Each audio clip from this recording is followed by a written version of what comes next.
Oh. I am so not ready for this stream. Oh my god, I hate this. How's everyone doing? The funny stuff, because you do know I love to start with some funny stories. I just got home. I literally just got home. Yeah. That's your funny story. Also, I haven't finished setting up stuff, so you will have to excuse me. Yes, I ran home. Imagine that. Well, from the Uber I took to my home, yes.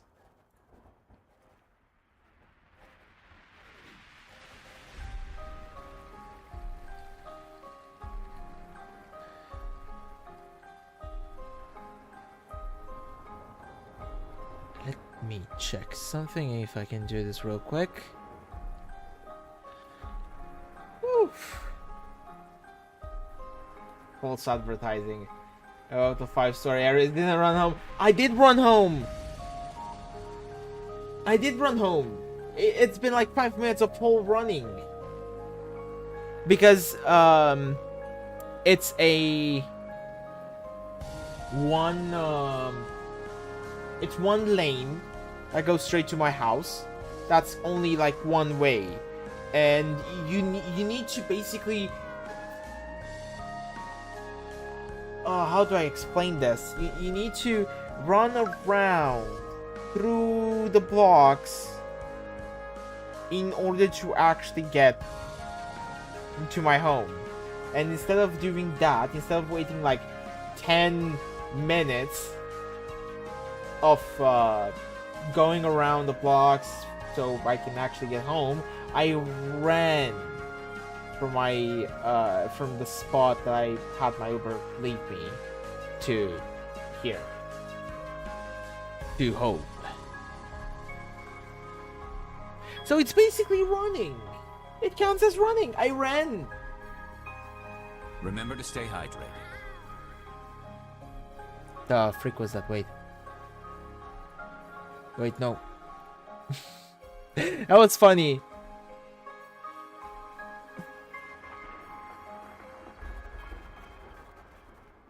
Okay, so D,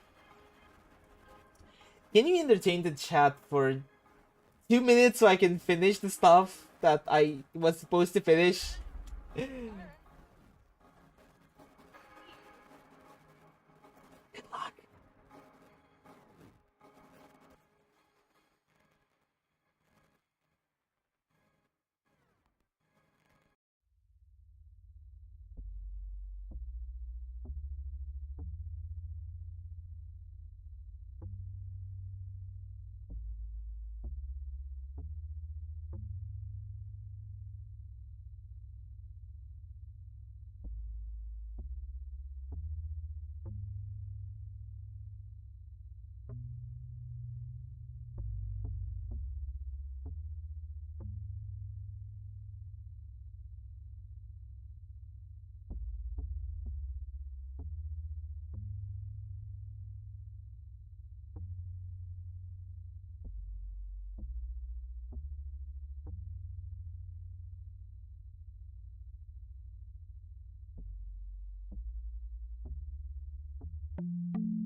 A storm is not something to be scared of.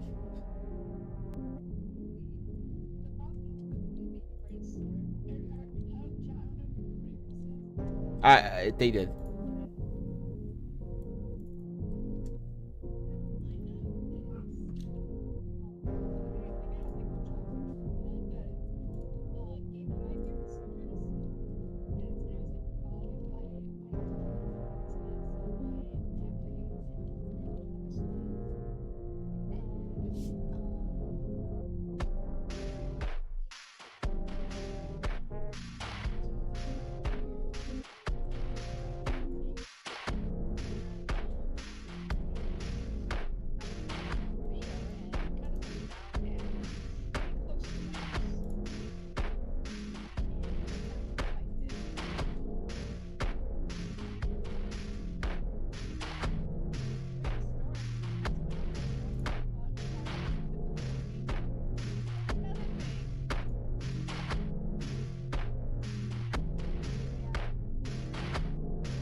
Indeed.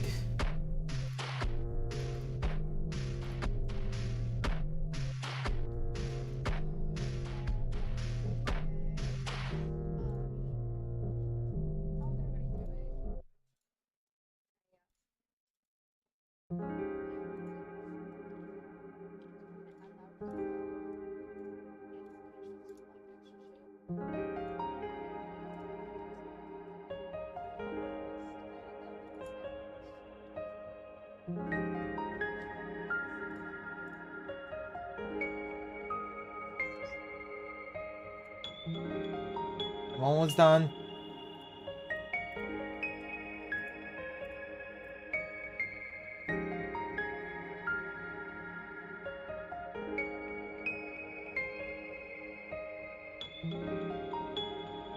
Hey, okay, yeah, they they are inversed.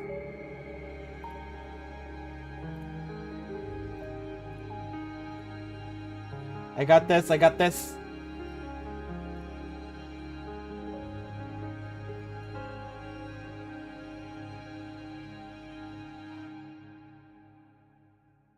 Come on, zoom in.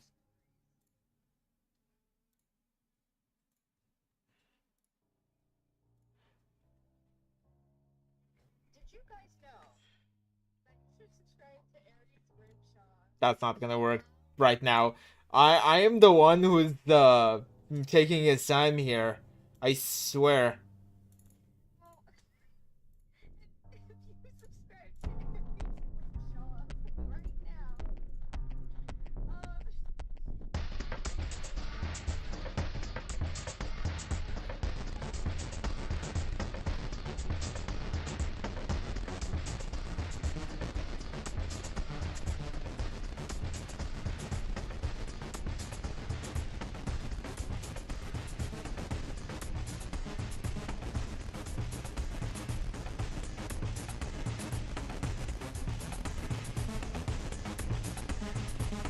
You do know stuff about Valve games, right?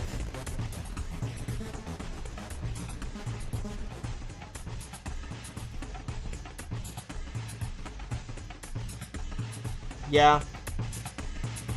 That's gonna be there.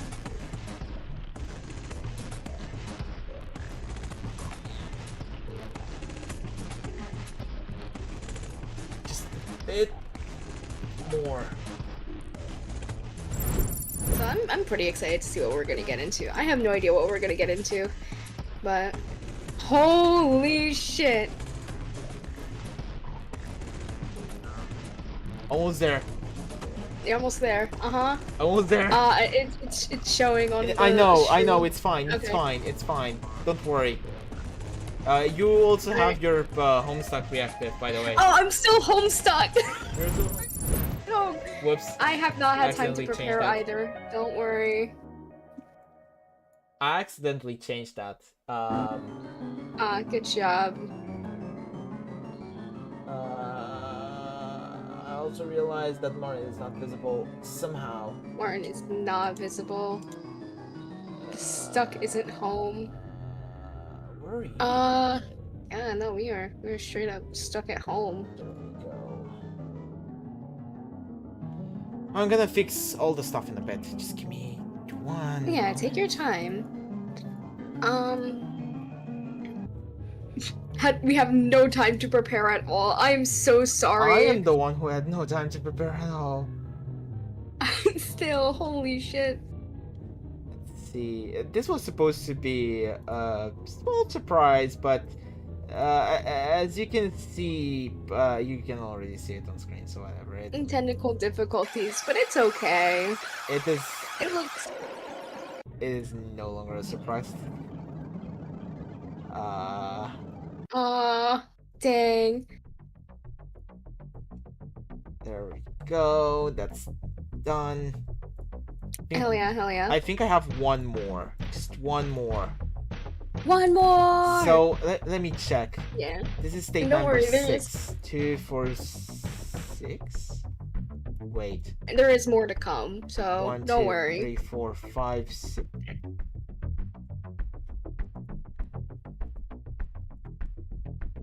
Oh, I have the. Oh yeah, because I just created this one, and then this one. This one. Yes!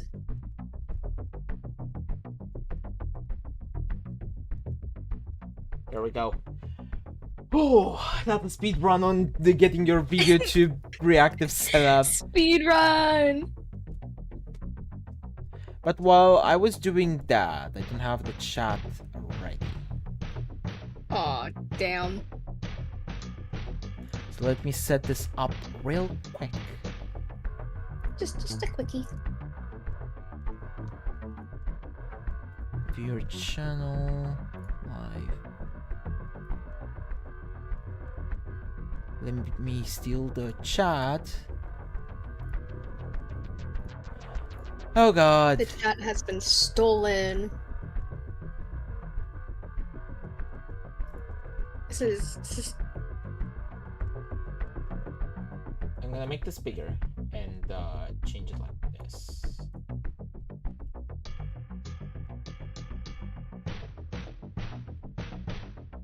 You're gonna remain on my head for now. Okay. Yay! And YouTube chat, let me replace this. Okay. Whew. Aw, yeah! We're so back.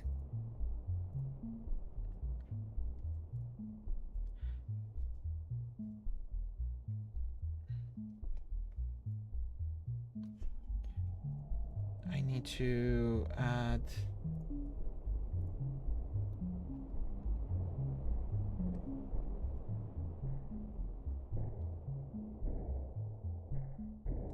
Three, 4, and 5. Look at that. We're kind of back. So new reactives. Woo! Oh. You're gonna float for a bit. That's fine. That I have wings for a reason. Yeah, no, fair enough.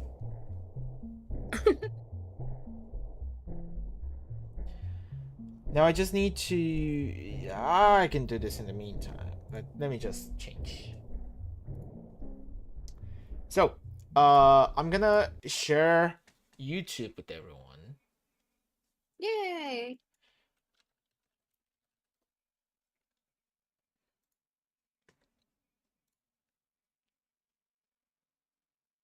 So I'm very happy that they work. I was so afraid of them not working out. Oh, they work. They work perfectly. I didn't have to do, like, anything. Hell yeah. Okay, here is where it begins. Gonna set the audio a bit higher. And set up... where is it? this one to YouTube.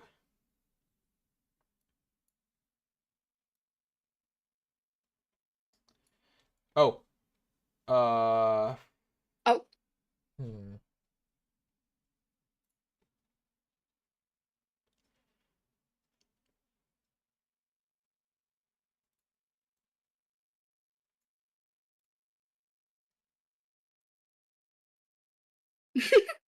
Oh, scooch. Yeah, that should work. Yay.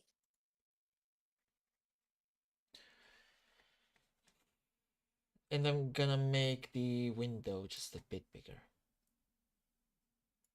There we go. Let me full screen it. And while that plays, I'm gonna open my Stream Deck in order to set everything up in the Stream Deck as well, so I can, you know, change stuff quickly. Yeah. So, without further ado, let me explain a bit about Interloper and its connection with the Valve world. Because all of this is happening in the old Valve games that have, uh, you know, been released over the years and stuff like that. So, some of you, if not most, or even all of you, know Half-Life, Portal, Team Fortress, probably CSGO as well. For those that do not know, CSGO is Counter-Strike. There is other games that have like connections that I probably do not know the names of. Because yes, there are games that even I don't know from this series from Valve. I mean, not all of them were made by Valve. Some of them were made by other game creators that use the same engine, and so we're here. Wait, I just realized, is the window too big? Is it? Oh, it's clipping out. Yeah, it was. Oh shit. So without further ado, I'm gonna let you watch the first video of the Interloper series, where a lot of stuff will be explained. That's for sure. But you'll probably have questions, so I'm here for the question part. I will take that. In the game Half-Life 2, there exists an ongoing mystery that has never been solved. The Interloper mystery.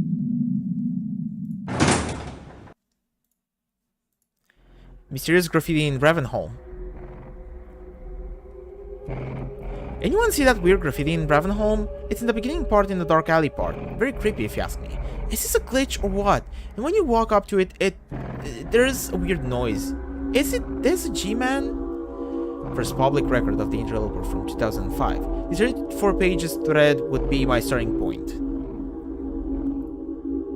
In-game recording, 11/20/21, 12:34 a.m.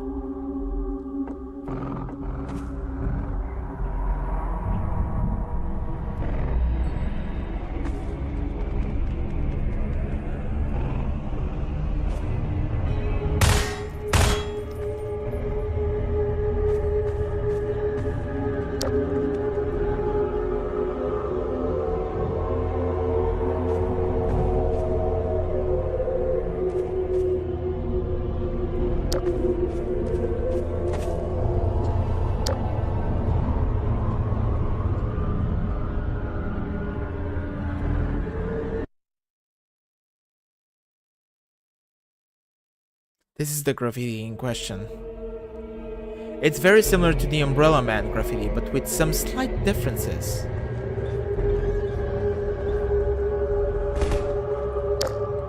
This all happened in Half-Life, by the way.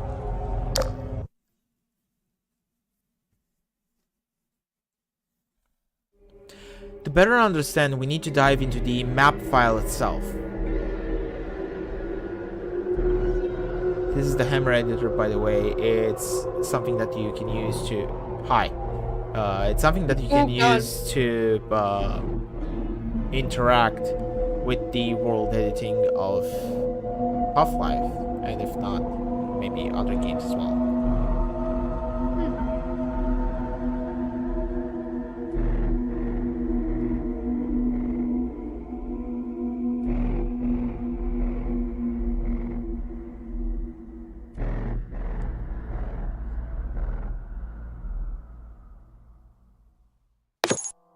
Users noticed something wrong with this decall.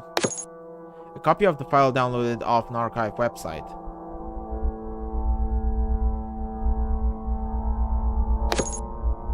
This image file .vtf is clearly corrupted. To find out why, you need to inspect it in a text editor.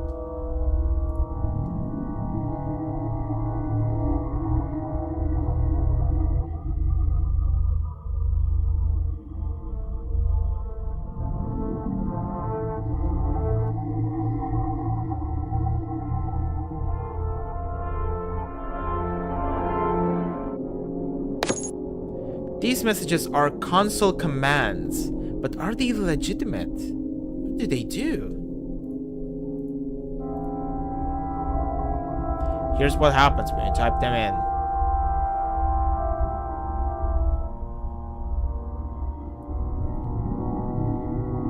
You need the first interlope command or it won't work, according to half-life2.net.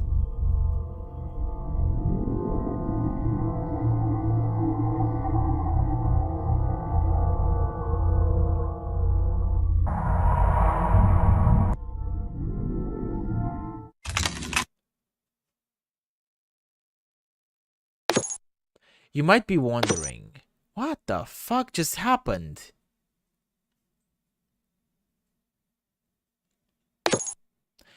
For some reason, this command causes the game to generate and play a demo.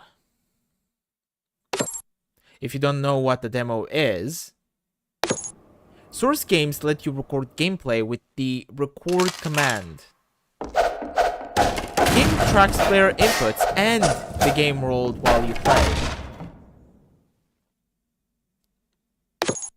You can then use play demo to play back your recording. I'm not playing here, the game is playing itself. Then it will quit to menu once the recording ends. We know that this get command generates a demo because it creates a demo file called data.dem, and it increments starting at 2. So what's the data inside these demos, and where does it come from? I wanted to find out.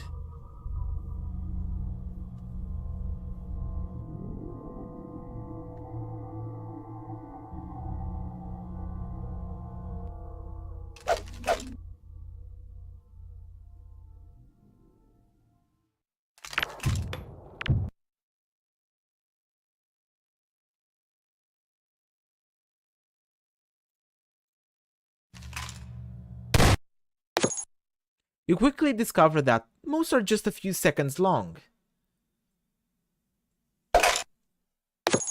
According to HL2.net, this type shows up around 90% of the time. But what's really interesting is the other 10%.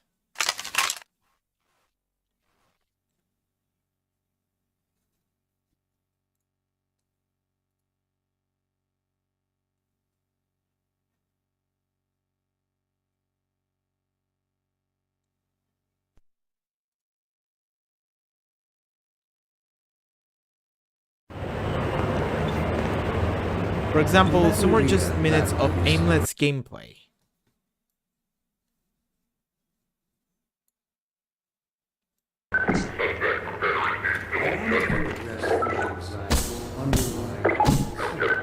Rather than trying to answer every possible question.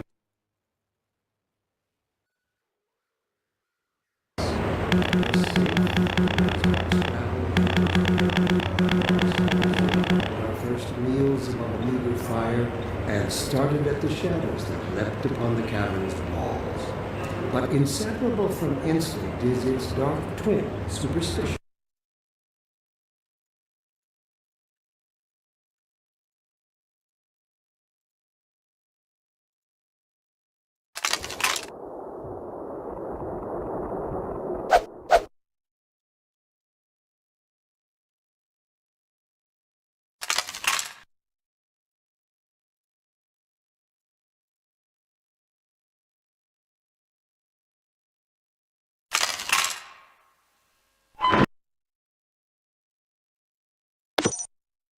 Occasionally, it will even generate a map to go with the demo.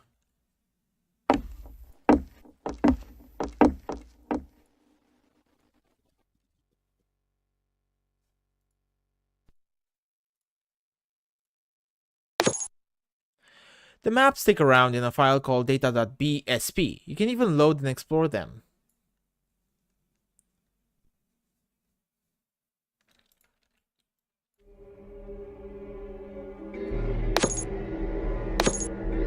Something to know, there's a lot of games built on the source engine. Does this work in those other games?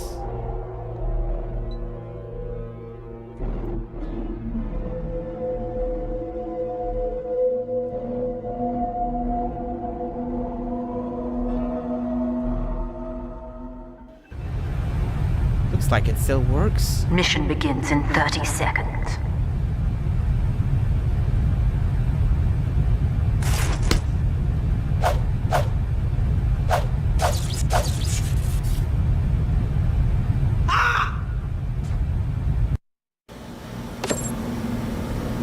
Here's a few interesting ones I found in TF2.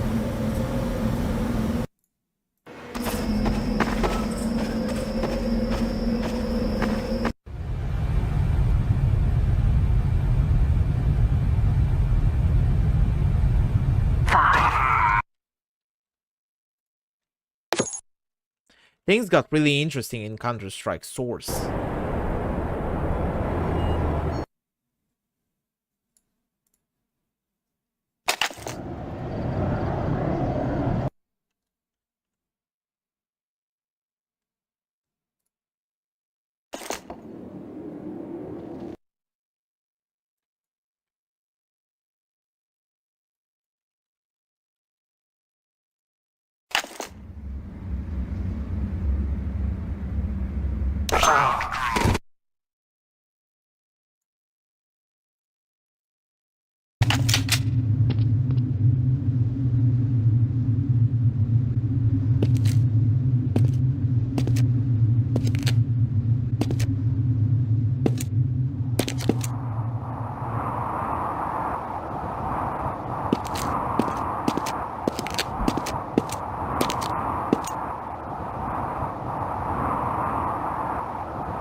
Every once in a while, you get a really strange demo recording like that. The HL2.net forum referred to these as the Type 5 demos, the most famous of which being a really spooky demo on the coast levels of HL2. The clip, known as Spooky Coast, is long lost along with another popular clip called Misty.wmv. If you know where I can find either of these, let me know. These screenshots are all I can find. In my search, I got 2 of these spooky Type 5 demos myself. This is the other one.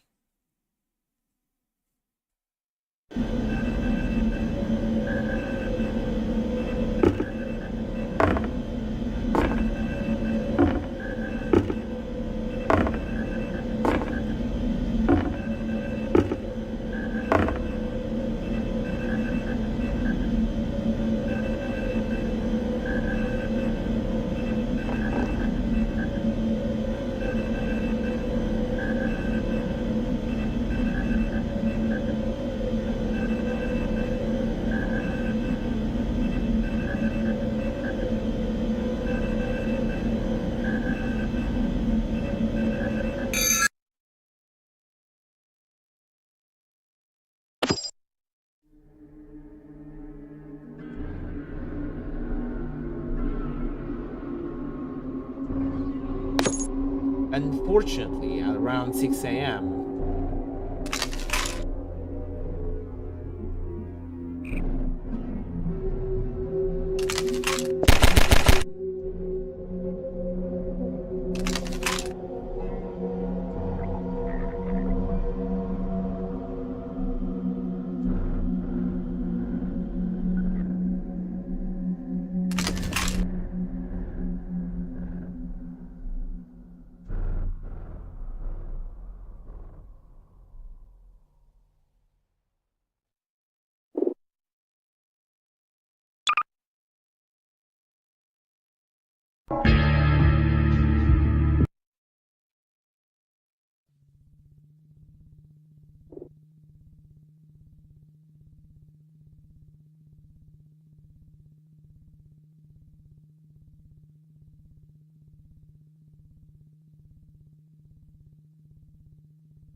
the commands stopped working.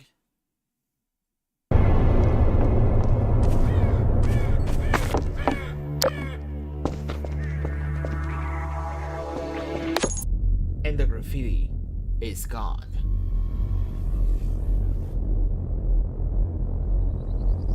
This remains one of the greatest mysteries of Half-Life 2. Still unsolved 16 years later. If you have any information of recordings of your own, please share them with us below. In the meantime, I'll keep trying the commands to see if they work again at some point. I will keep you all in the loop.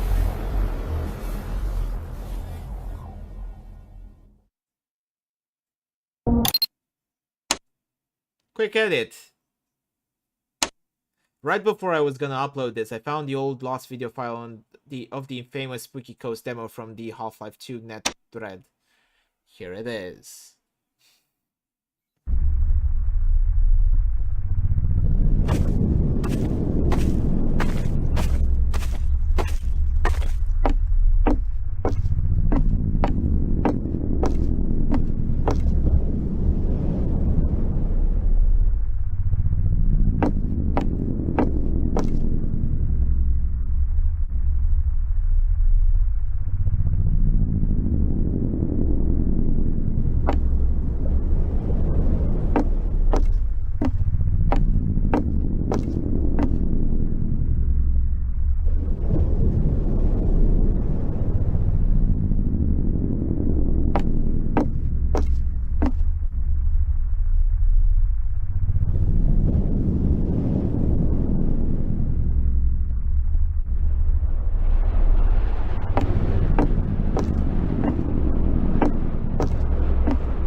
by a nominee.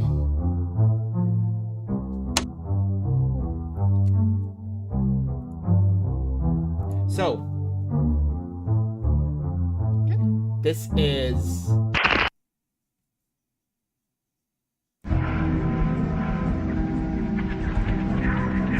actually no. Let me rephrase that. Welcome to Interloper.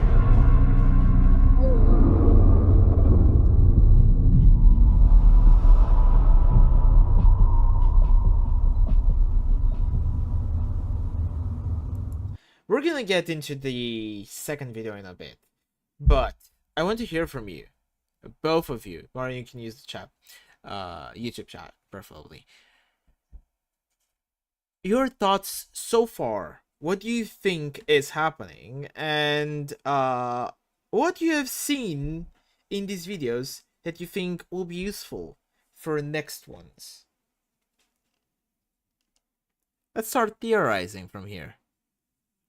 Although I do know a couple of stuff, but for example, what Liam just shared in the chat, the waterfall was made by the same person that created the series. Oh.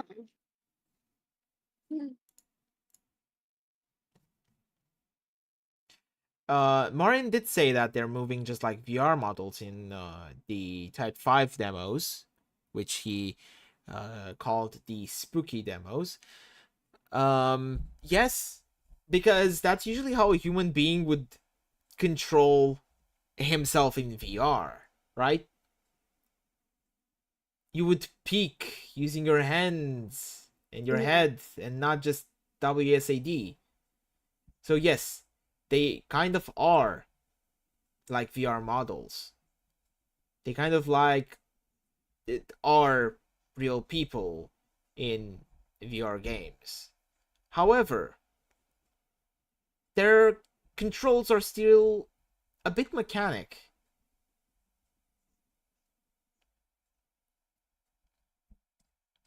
So therefore, my question to you is, what do you think the player or character model in the view of the camera is exactly in the Type 5 demos? Which you have seen 3 of those, right? You have the CSGO one, you have the TF2 one, and you have the last one, which I forgot the name of the game of. Theorizing starts now.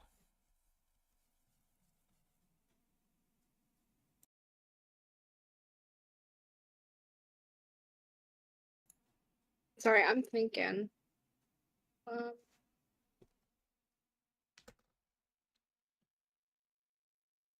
In the meantime, I'm gonna test something. Okay. There we go.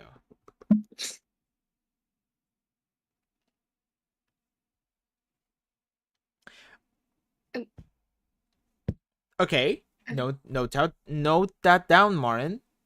Yeah.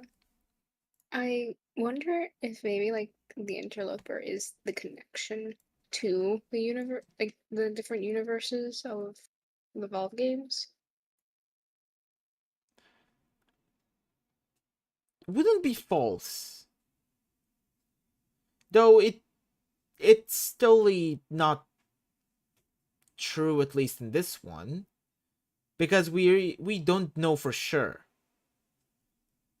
Yeah.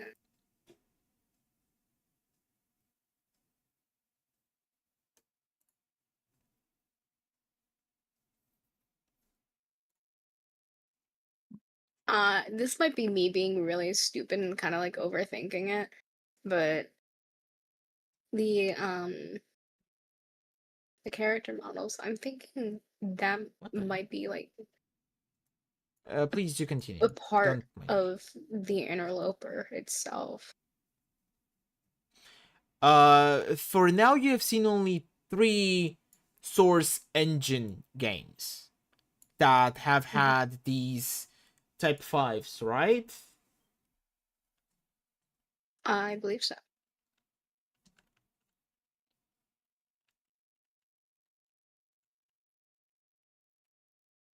So I let's mean, yeah. see. Mhm. As a synopsis, we have the main guy, Anamade, which begins the investigation into the interloper mystery. Woo! So we have the HL2 forum, which mentions about the graffiti texture in Ravenholm. That's the name of the map, and probably the city as well. And unlike any other graffitis in the game, it seems to be glitched, and once you open it as a txt file, you get the mysterious command that was used in these videos. So we know that the command generates demo files. Generates. Which was explained. They generate with a wide variety of inputs and occasional custom maps. The command is initially only run in Half-Life 2, as you've seen, but then Anamade tests it in Team Fortress 2 and Counter-Strike Source. In both Team Fortress and Counter-Strike, we get a Type 5 demo, which is extremely well animated, as if you are a VR person moving into that world. Yeah. And in that same Type 5, at least in the Counter-Strike one, we see the same graffiti, but as a person. I'm gonna get to that so you can actually see it again. Let me just find... There we go. So you see that. Mhm. Let me see if I can get a better look at it. Does it resemble anything?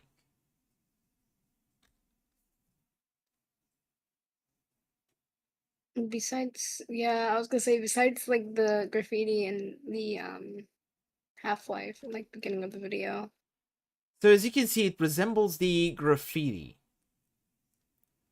Therefore, it has an umbrella, so we're gonna call it the Umbrella Man. That's the canon name so far.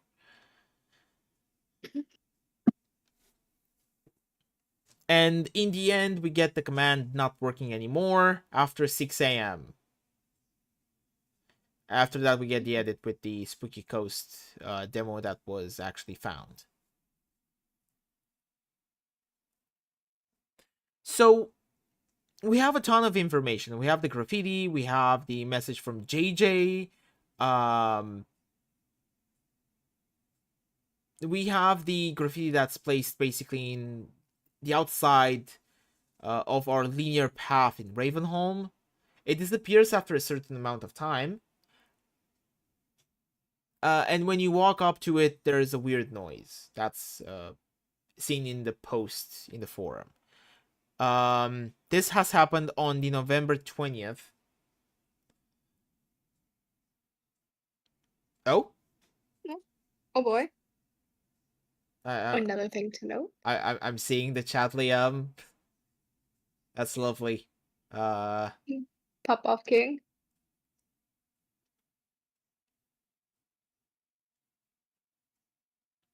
Type 5s in CSS and TF2 both use regular player characters from the game.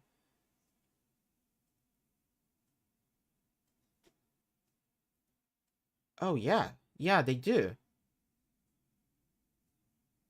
Half-Life 2 doesn't actually have a full model for Gordon Freeman. It uses a placeholder. Is it that if I remember correctly from my old days of modding Half-Life 2, Spooky Coast Side 5 uses a Half-Life 2 citizen from the start of the game. So that's not in Half-Life 2. The Type 5 in Spooky Coast is not Half-Life 2. Unless the placeholder was changed for that specific map.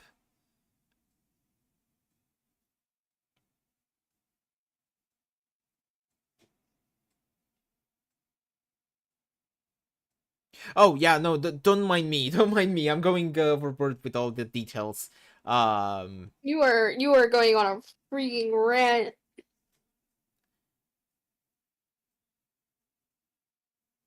But why do we have the placeholder in Half-Life 2?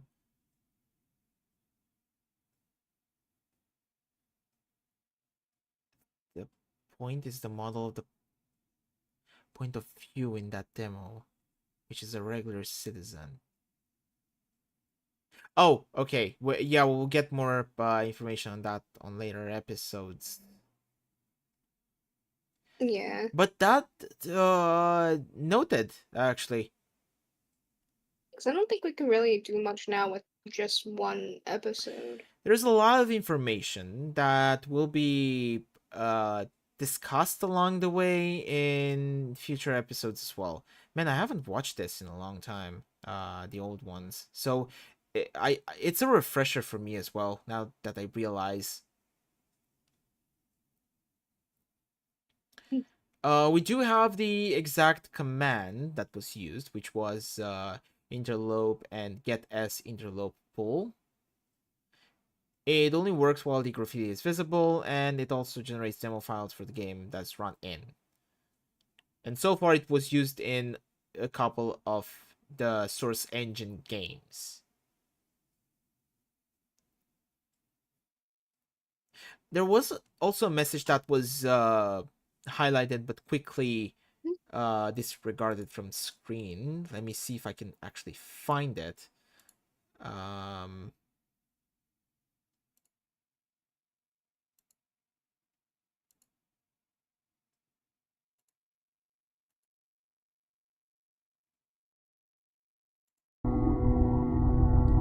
was it here? Yeah. So, congratulations and welcome. Please enter with caution. You are not welcome here. Oh. This comes from a server administrator. So there is a server.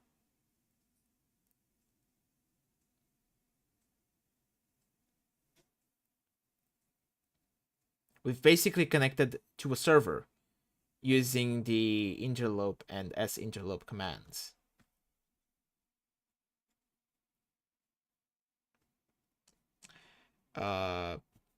I think that's all the details I have noted down.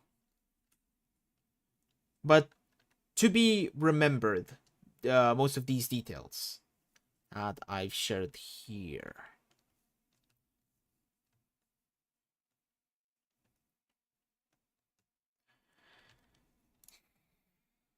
Now, I'm letting you chew on that for 2 minutes. I will be back. Okay. If you have anything to ask or think about, please do think out loud. Alright.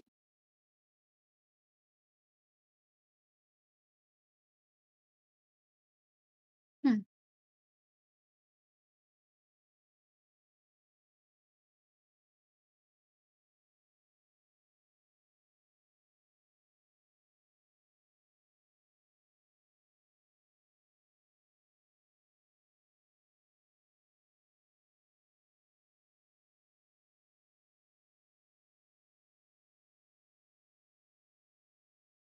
To be honest, this like series seems very interesting. From it coming from one little like graffiti art, and it does seem very, very interesting to see this entire thing unfold into like a multiple part series.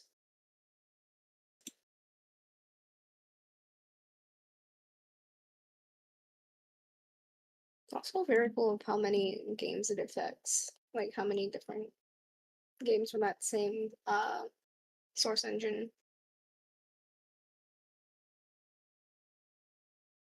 it affects. Sorry, I like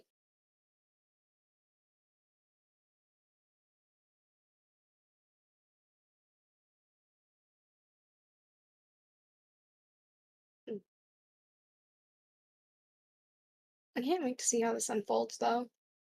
It seems very, very nice, very cool. Probably not nice, but like it seems very cool to watch it.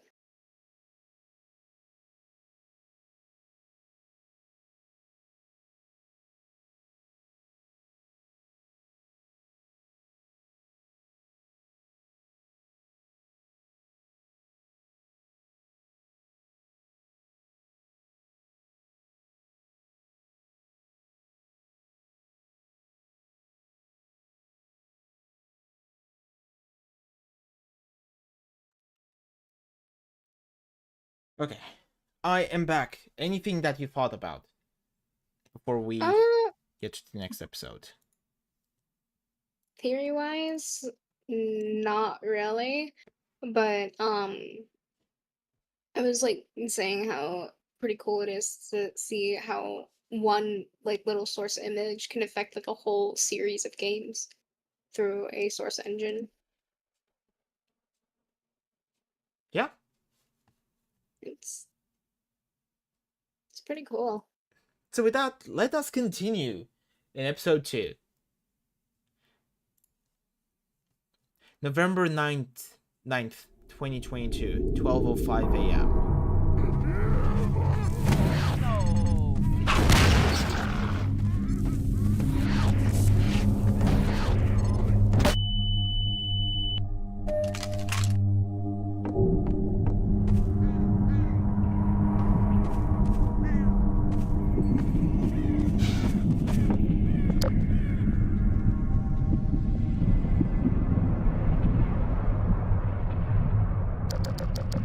Almost 1 year later, it returns.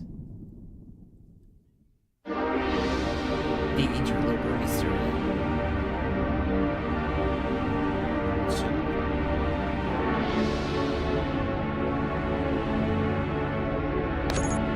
After many months of attempting to access the Interloper command again, I haven't been able to investigate further. However, since releasing part 1, I've made new findings myself. For example, I now know how much time I have to generate demos. Console commands have something called parameters. One such parameter is -h, which will display helpful info about a command. Typing interlope with -h gives me a number. And typing it again gives a slightly smaller number.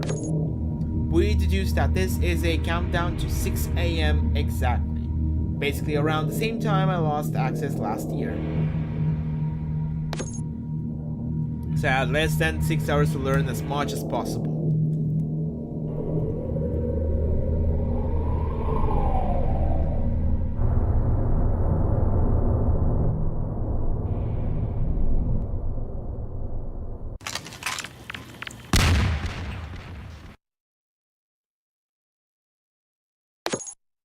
First and foremost, I needed to make the most out of the time I had.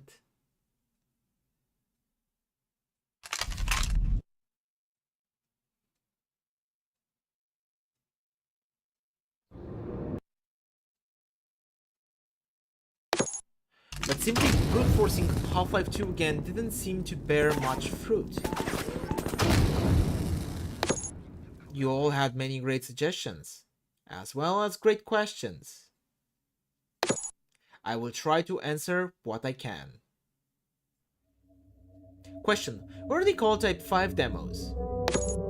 Because there are 5 general types of demos produced. Type 1. 1 to 2 seconds of random twisting. The most common variant, over 80% chance. Type 2. Stuck in the Sky, demos where a player is trapped out of bounds before dying. These are somewhat common, 10 to 12%, though not particularly interesting. Type 3. Aimless play, demos where the player spends minutes doing random actions.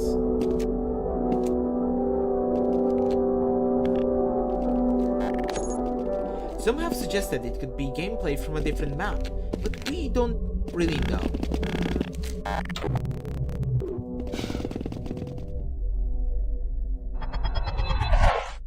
Type 4.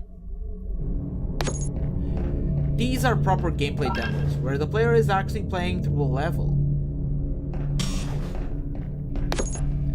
Though quite uncommon, they happen to be very common in the game Portal specifically.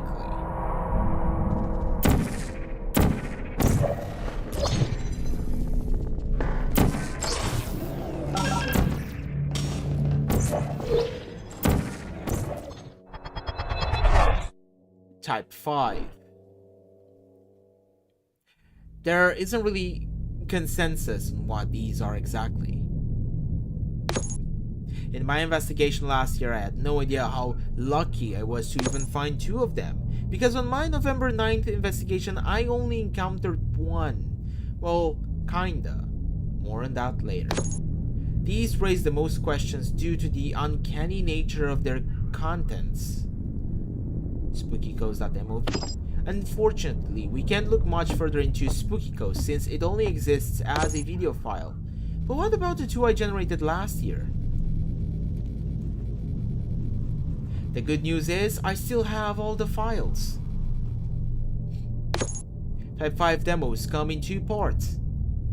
The demo file, the .dam, and a map called data.bsp. However, one thing to note is that replaying these Type 5s gives a different result. This is how the demos played as they were initially generated. And on the right is how it looks when the demo file is reloaded later. I actually have never tried to replay the demo files after generating them back in 2021. I'll need another new Type 5 demo to verify.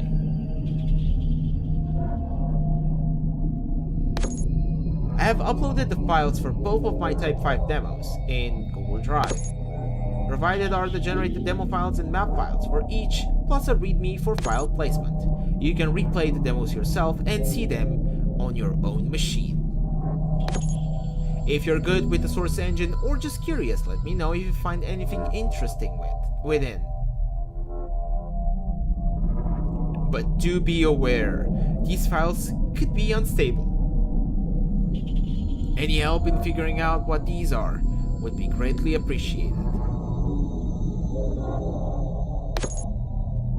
Not that you guys haven't already tried to help me figure it out. Many have speculated that these could be virtual reality recordings. However, the characters' movements seem to indicate full world interaction. And Spooky Coast suggests they are fully physical like NPCs or ragdolls. So it's more likely to be something else. A few of you sent me this screenshot as a possible explanation, claiming it to be an old promotional tech demo of a cut source tool called the DM editor. But I couldn't find any evidence of this existing or being shown off anywhere. So it's likely a hoax. So we still don't really know anything.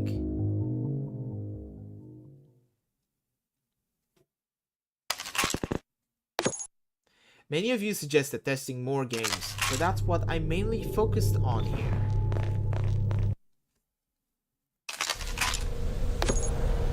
The episodes were pretty much the same as base game.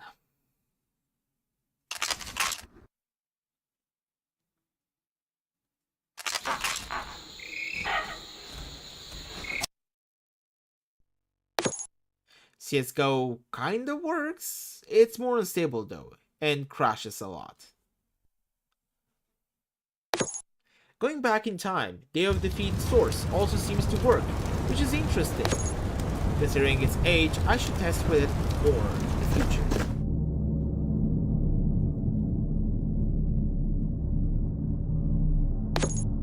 Dota 2 doesn't work, Source 2 seems out of the question here.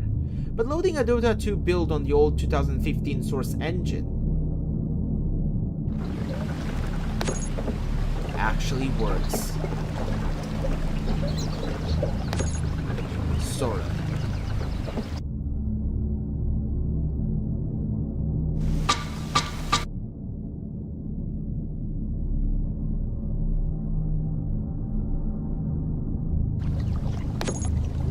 His mouse movement is mine. I can navigate the camera in these demos.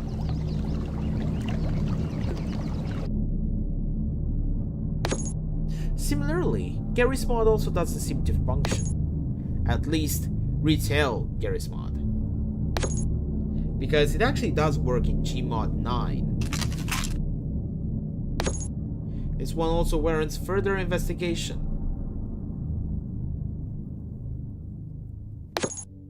As you can see, the functionality is very spotty. It all seems so strange. However, things would only get stranger.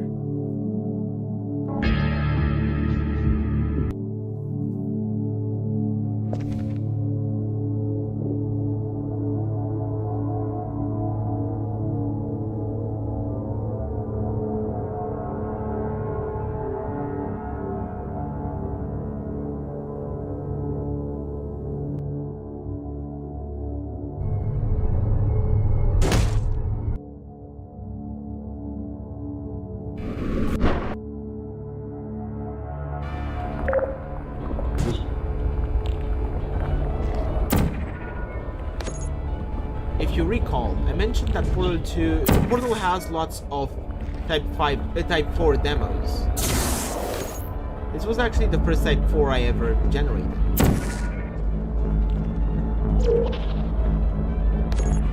As mentioned previously, Portal has a disproportionate number of these types, making Portal a very unusual game to test.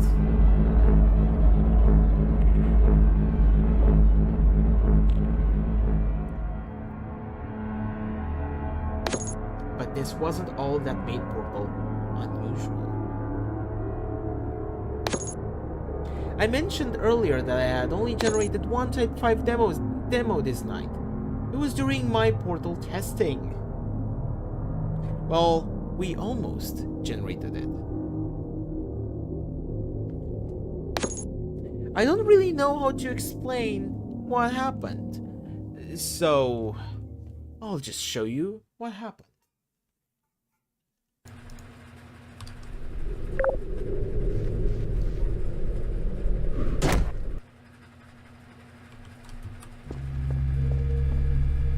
If you become lightheaded from thirst, feel free to pass out. An intubation associate will be dispatched to revive you with peptic salve and adrenaline.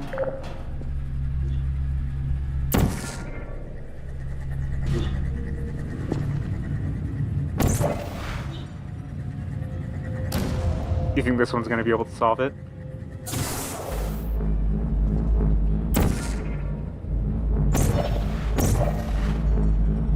Yeah, me neither.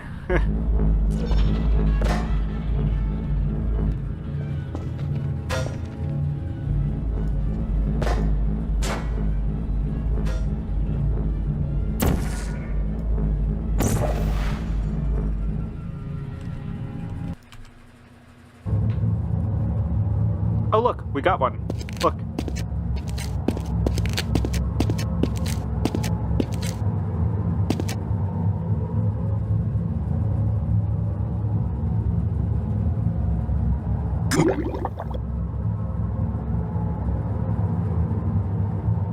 Oh, what?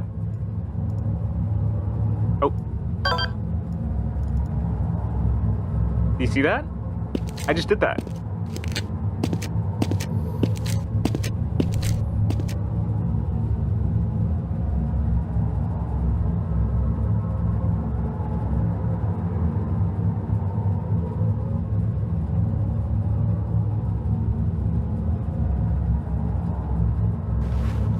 Speaking of control, look, I can crouch. Okay, WASD doesn't move. Hey, it's our guy. Hey, guy. And that looks weird. What is that?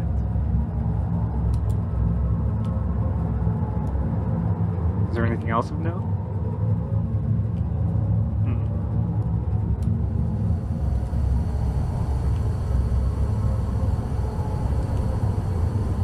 Yeah, I know, right?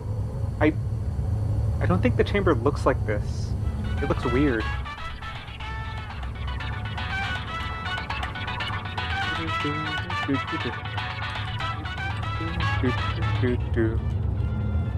Oh. Is that the player? Interesting. Oh.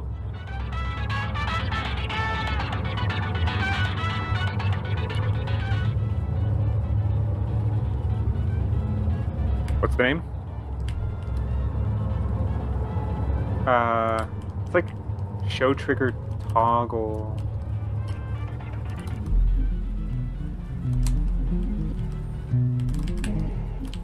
Huh? What?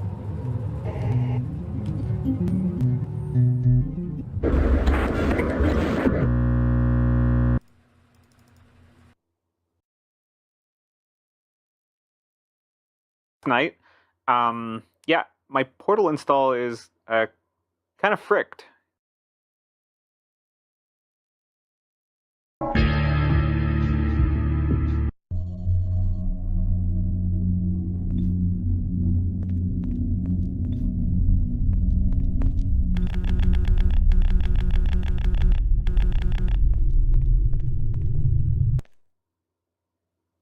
So, yeah. In our pursuit of answers, we only found more questions.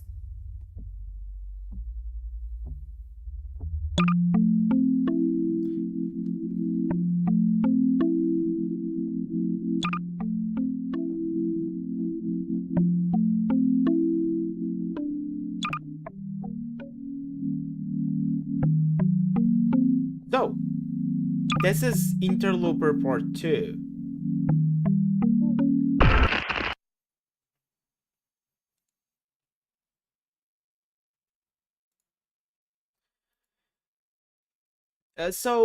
Stefan, let me check if I can find anything regarding Arrow 405 because I actually don't really know.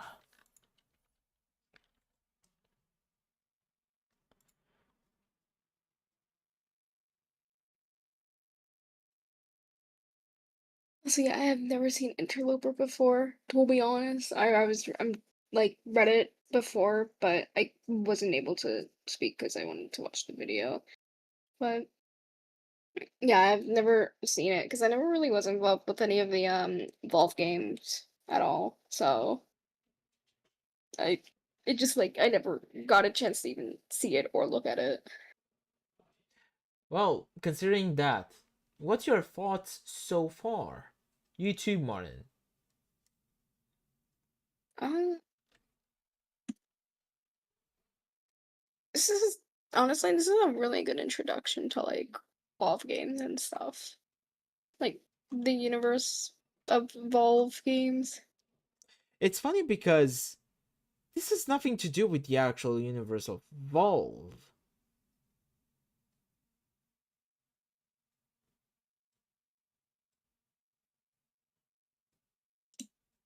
Hmm. Yes, thanks Liam for pointing that out. I was about to specify the hint notes that we've seen. Oh. So you did see Anamade being able to put those hint notes down, which kind of moved the um, player model, if I can call it that. Liam, correct me here if I'm wrong. So,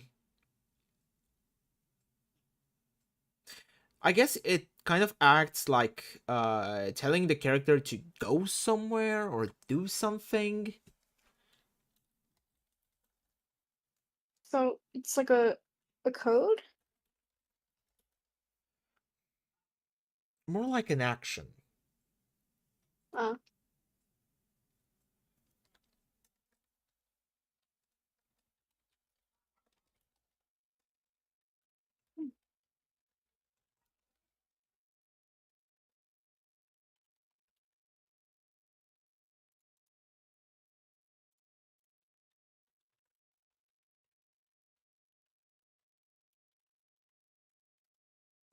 Another thing, the last bit with Portal has additional dialogue only in the caption. Oh, I actually forgot about the captions. Wait. Yeah, I had them off. I usually have captions on. So let's rewatch this with the captions on. Thank you, Lion. Thank you.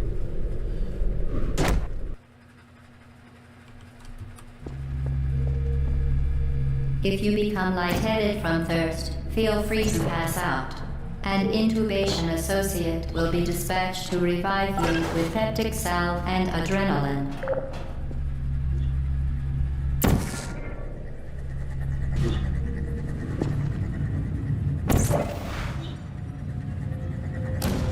Do you think this one's gonna be able to solve it?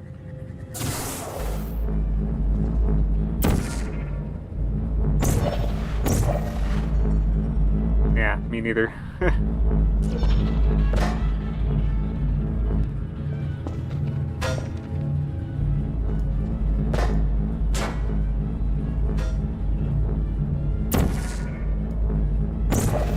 Almost out of time. How about another Road.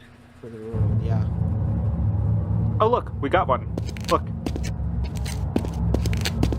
Oh wow, the odds of that.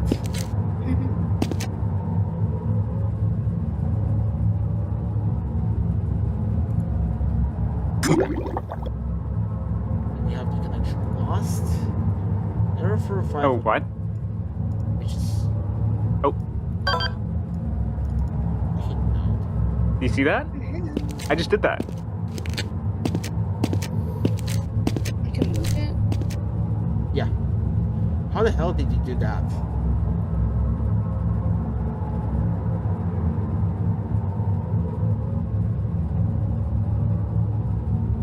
You're just actually in control now, aren't you?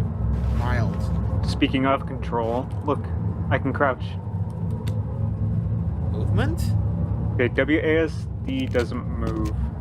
Hey, it's our guy. Hey, guy. And that looks weird. What is that?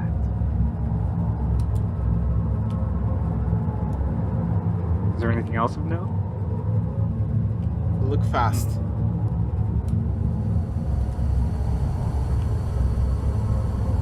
Does the chamber normally even look like this? Yeah, I know, right? I don't think the chamber looks like this. It looks weird.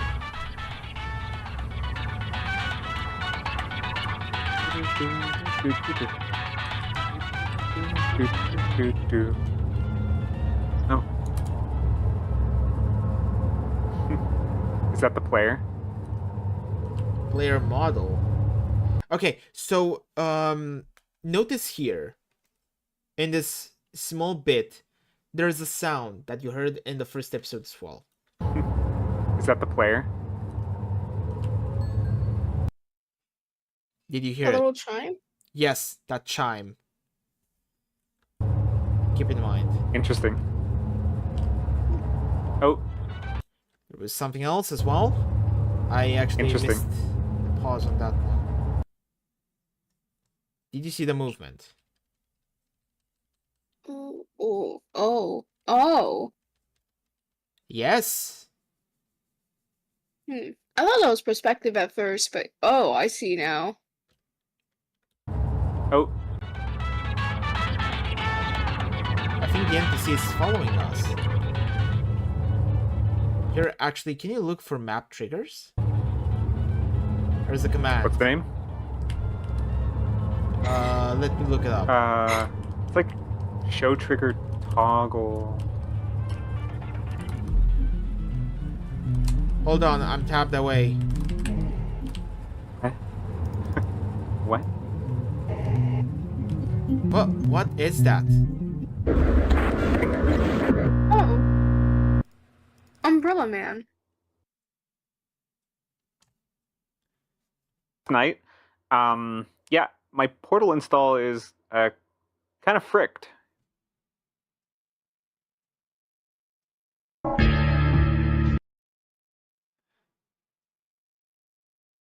In the window really close. Wait.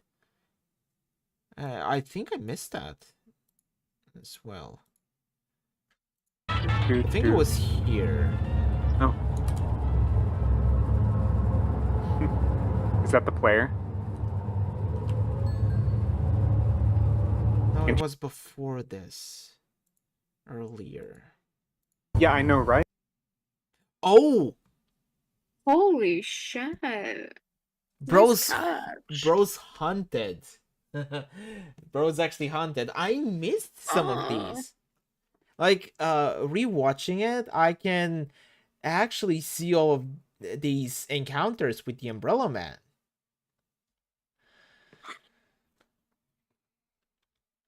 Let me see if I have if I have anything else noted down over here. Though I doubt it.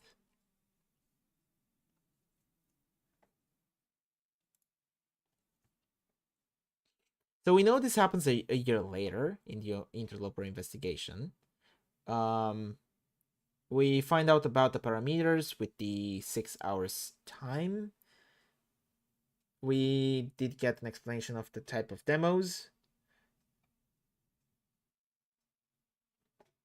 It's further theorized that Type 5 demos are virtual reality recordings. However, Anamade writes this notion off, since the movement doesn't fit what a VR recording would likely look like, which is fair.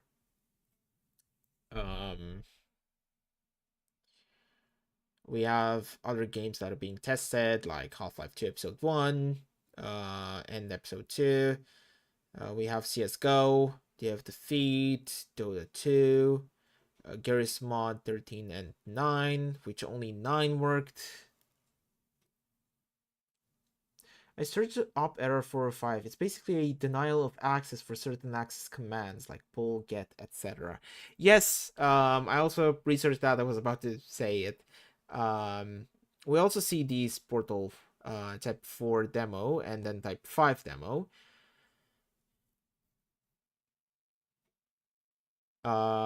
Portal 2 gets bricked. Actually, not bricked, but loads into a dark room. I mean, how I see the interloper command to work is you basically try to get data from the server and basically activate it. Oh, Portal 1 is bricked. No, sorry, Portal 1 is bricked.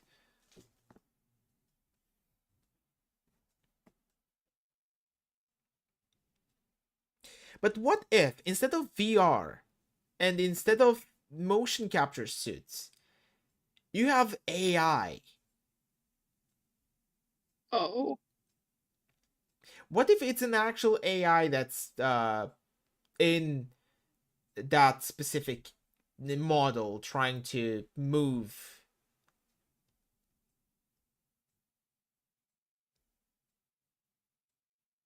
Anyway, we're gonna get into that a bit later.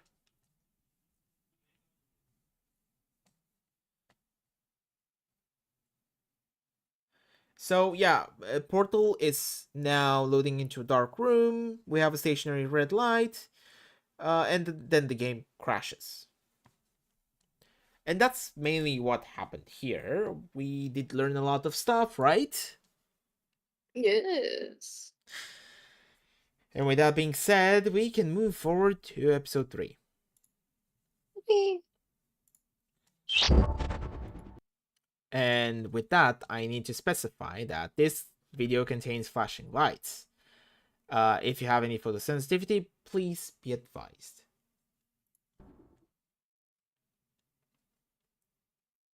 Good to know. The Interloper Files. Part 3.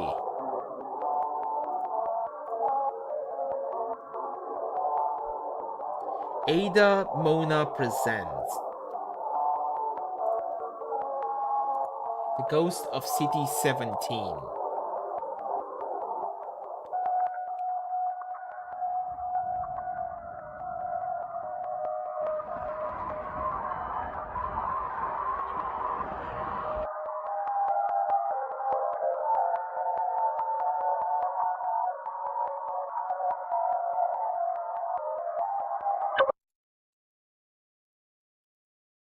This is a video uploaded in November 2011. Let's start at the beginning. We'll come back to this video.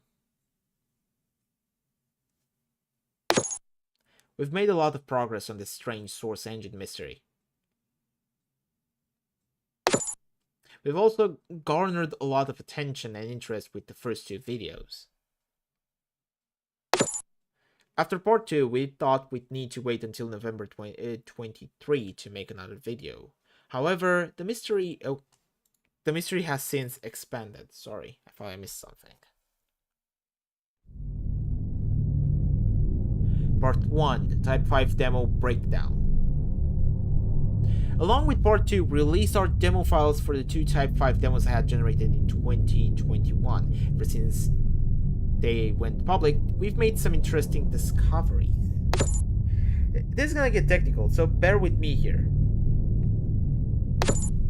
Remember that Type 5 demos come with a generated map called data.bsp. If CSstrike.dam is the action, data.bsp is the stage where the action happens. Demo files are actually a bit of a dead end since they are simply bundles of game data. In a way, what you see is what you get, but source maps are something we can examine more closely. At first, I thought this data map was just a carbon copy of the original DOS2 map, but on closer inspection, there's more to be seen here. For one, the map doesn't have any working bounds, so you can exit the world easily. Head down middle and you can find something really interesting. These appears to be objects and actors used for the demo recording. Although oddly, 2 of them appear as error, one off screen. Error is a placeholder prop in source that replaces a missing model. In this case, the missing model is the dynamic prop for the Umbrella Man in the recording. Well, actually, there were 2 Umbrella Men. You can actually see the second one in the original 2021 footage here. Decompiling the map and looking at it inside Hammer, we can actually verify this information. Although, oddly enough, the interlopers don't have proper model names, just a random string of characters after capture. These capture files do not exist in the game, nor does a folder called 010101. Another oddity is that the demo props we saw in game now appear as error as well. Our main character, the lead, is referred to here as DMNPC. I cannot read all of that, sorry. TLEETCGE7193. He exists as an animated model entity, which plays through an animation called capture. It appears that the demo has somehow saved the action as an animated sequence, which it then plays back via the demo itself. I'm curious if any source experts can weigh in on what's going on here exactly. Furthermore, why do they only show up in-game, minus the interlopers? Could these assets be hiding in the game code somewhere we cannot find them? Or is there somewhere else we should be looking for them? Let us know if you have any ideas where we can look for these asset files. And as Liam says, DMNPC, as I specified, is... we don't know what DM is, but we know that NPC is a non-playable character. TLEET, the lead crew model, the POV in CS Strike, that we get in CS Strike, basically. Thank you, Liam. That's actually really Very thoughtful of you. appreciated. That's really thoughtful of you to drop all of this information here. I'm extremely grateful. Let us continue. Now, Fortress was more interesting to explore. How about them lads?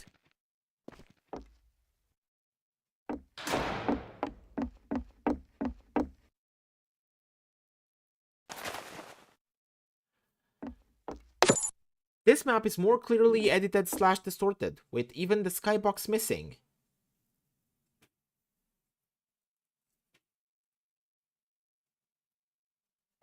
So, and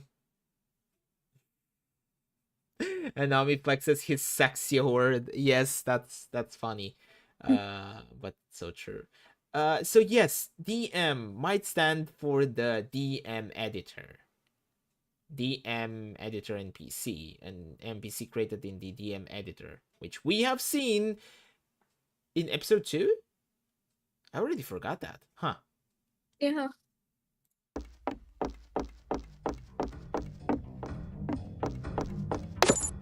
But what if you try to go to the red intel?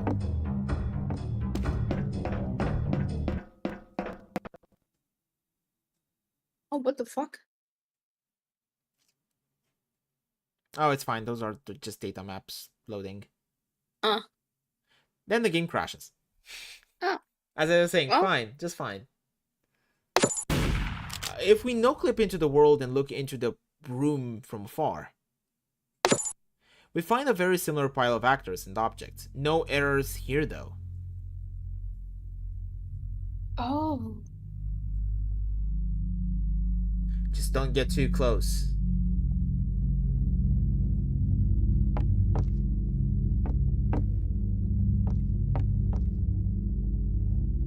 So yeah, the boxes you saw on the top left are the cube maps, which are used for reflections in Source. More Liam information. I'm just reading what Liam is saying. Don't expect that I know all of this. Again, It's okay. I've kind of forgotten everything that's been happening in Interloper. I've been trying to get back into it, but rewatching everything is making things much more clear, and with Liam's help as well. Yeah, Liam, you were a fucking goat for this one. Thank you. Head up to the red barracks and you'll find this text. F Sky. I believe it says F Sky. If you approach it too closely, the demo recording is triggered.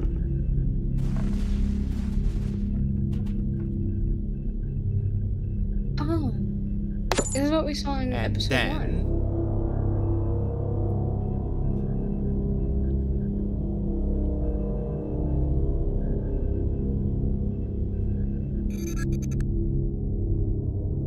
remember the chime? Heading into this map file is even more interesting than exploring the map itself. There is so much to unravel here I could make an entire separate video. So I'm not gonna dive into all the technical details here, as it's all very complicated.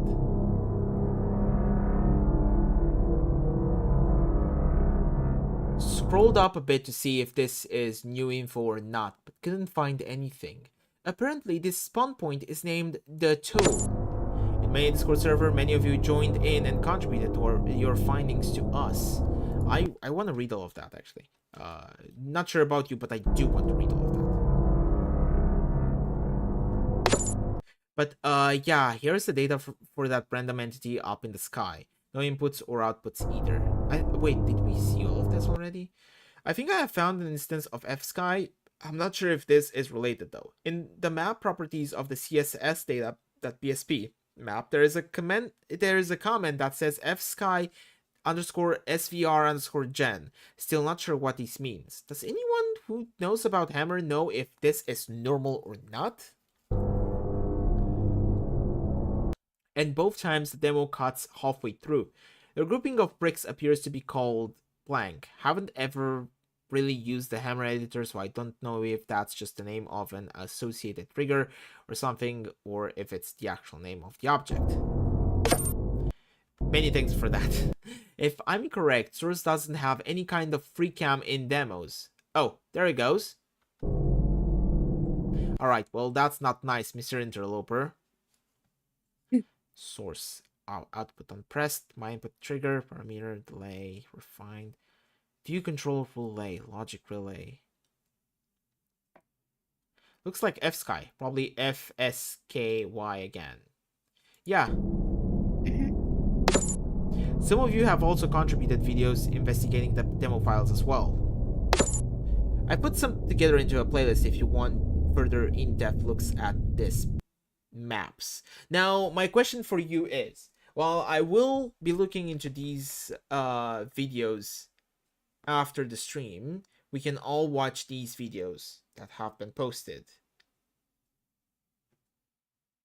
But it's up to you, because while I'm just revisiting the Interloper, you're the ones watching it for the first time. I mean, I'd be down.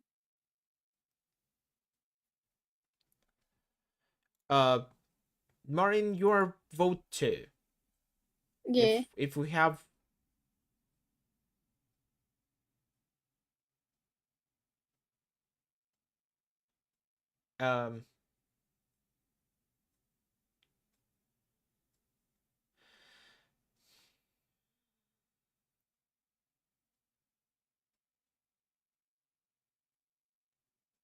you may watch these on your own time. Sure, then I guess we can continue. Okay.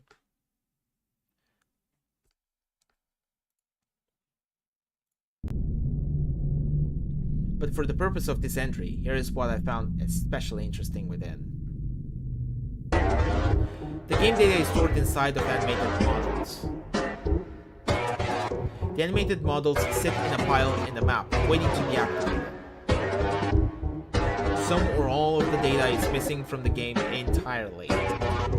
Both data maps have references to DM NPC and something called FSky. Yeah, FSky is also referenced in CS Strike's map comment. This is a map's properties panel after being decompiled, where map comments are usually displayed.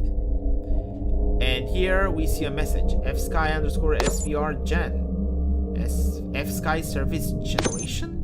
What does that mean? Oh, noise warning, yeah. If you want, I can tune this down a bit. Sorry, Stefan. Part 2, the first investigation. Heading to the internet for leads on FSky. That's flashbang. He's sus. Doesn't yield any results.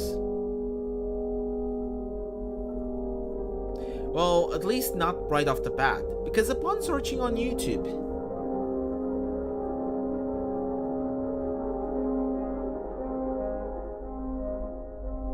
except for ads. Yeah.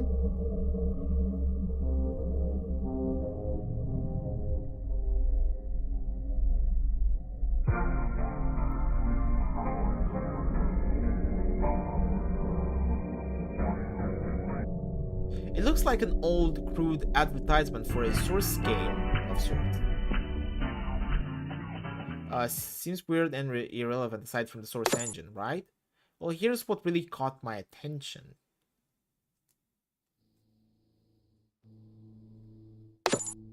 Another interloper investigation?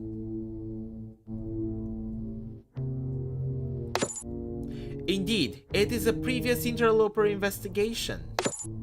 Looking at the title and description, it appears to be a re-upload of a video from 2011 and November 2, so that checks out. The investigation is credited to be a machinimator. Oh my god, I always mess that name up. Machinimator called Ada. And based on the archive bio, it looks like he made 8 videos investigating Interloper. However, the channel was deleted in 2014 following some kind of turmoil. This was not an investigation I had ever heard of in all my research, so finding this was a shock. Unfortunately though, only episode 3 appears to be archived here. A fitting coincidence, eh? I'll link the video below if you want to view it for yourself, so watch it and come back here for my analysis. It is going to be my breakdown of the 2011 Interloper investigation.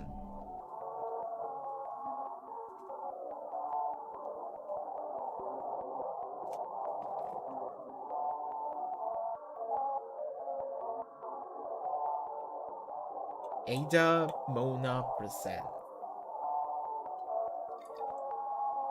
The Ghosts of City 17. The first thing we see in the intro appears to be a Type 2 demo, which helps reaffirm that Ada is investigating the same thing we do, followed by a clear Type 3 or Type 4.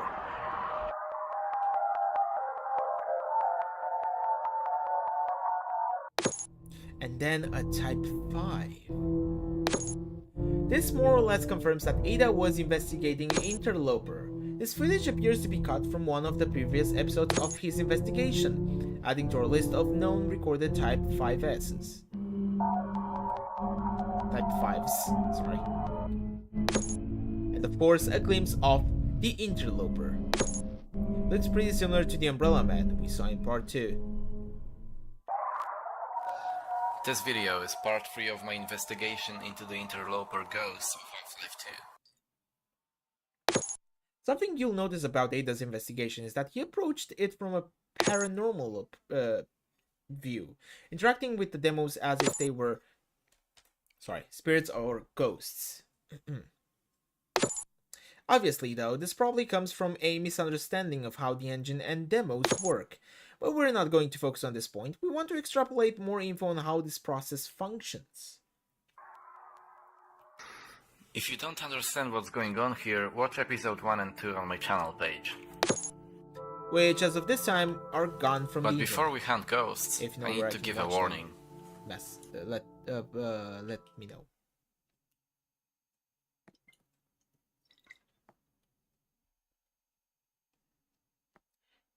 I have to type this because episode 1, the Interloper, I did not catch that. For full disclosure, no, Interloper ghosts or external effects have happened to my games. I'm actually not entirely sure what these screenshots are pointing out.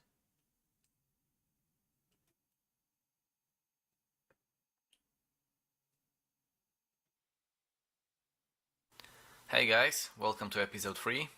On today's third episode, we're gonna focus on Basically, trying in to this part, Ada communicate with appears the to be creating a CD17 map and ghosts. scene for demo generation. We learned a lot about talking to the spirits last What episode, interests so me we're about gonna be this putting part them is to that the Ada has test. somehow learned how to make map-specific demos. Another oddity is that Ada's map has some entity here, plus a ragdoll in addition to player start. Player start is a map entity that tells the game where the player needs to spawn. I can't read exactly what the mystery entity is, but according to L, it's not related to the Ouija board logic he built here. Then we have what appears to be a Combine soldier, ragdoll possibly. Aside from that, Very there's not really literally. a lot else we can What you're looking determine at here here about how is the this scene is we'll set be up. uploading to the server. Just a ragdoll, a question, and an alphabet, so they can try and communicate with us. If you're familiar with a Ouija board, it's like that. If it works on real ghosts, it works on virtual ones too, right?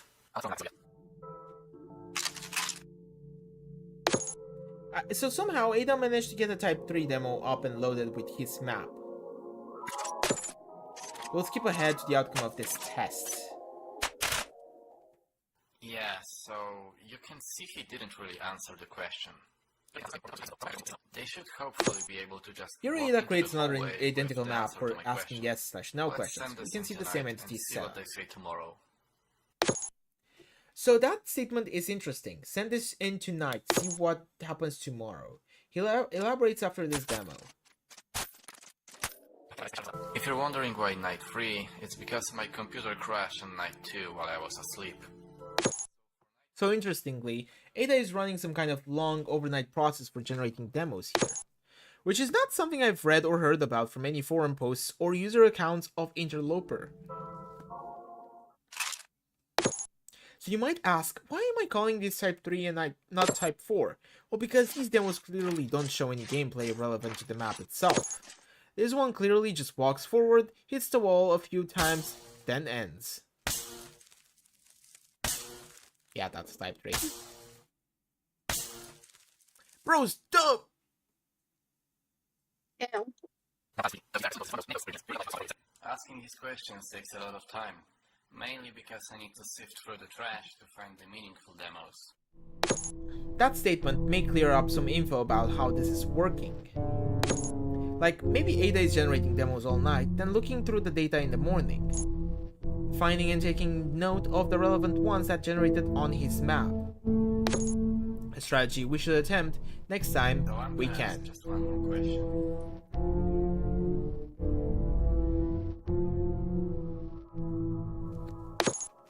Now, this last demo is incredibly interesting.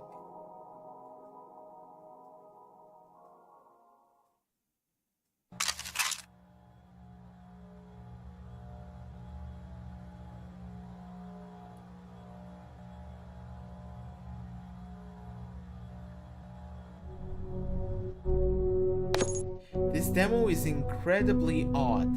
It has the hallmarks of a Type 5, yet it's from a third-person camera perspective. Not to mention the ragdoll is now being manipulated on the left-hand side by something. Things get more interesting though, as the camera leaves the map.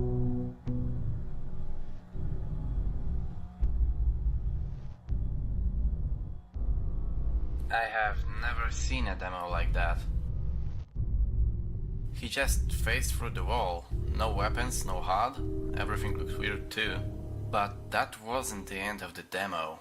No, this thing was 2 hours long. Mostly just pure darkness. A 2-hour long demo is absurd. However, what On I'm average, about my to demos show are you between is 2 what and 10 happened at seconds. the end of the 2-hour demo.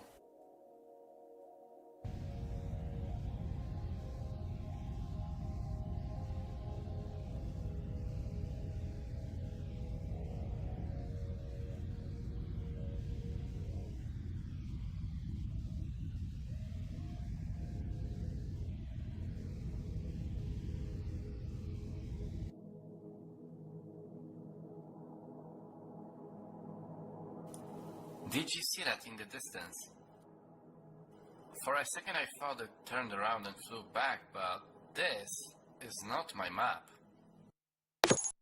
This is incredibly interesting information. I don't really know what to think about this at all. Because the implications of Type 5 demos having insanely large maps raises weird questions. This is something I need to test myself. Sorry, so I did just that. I loaded up the data maps for CS Strike and Fortress and flew in a single direction for 4 hours straight. While I didn't find anything of note, just darkness, this remains an open question.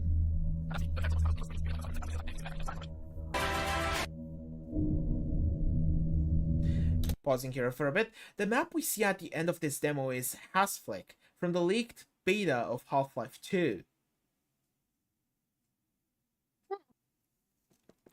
The map we saw in the distance in this demo, it is a demo map from Half-Life 2, which was leaked a long time ago, I think. I'm not sure what the connection with the Half-Life 2 demo would be here, but I cannot remember investigating the beta for Half-Life 2. Not sure if it would prove to have any different results, but it would be interesting to see that. But I need to remember if it ever happened.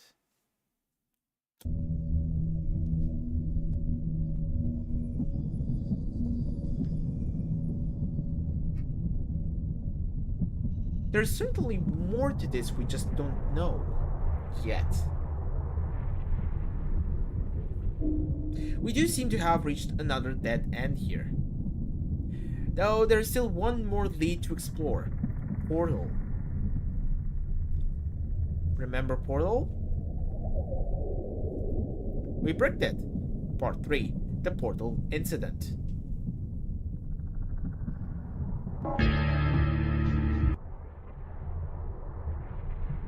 Node graph out of date. This has remained another dead end.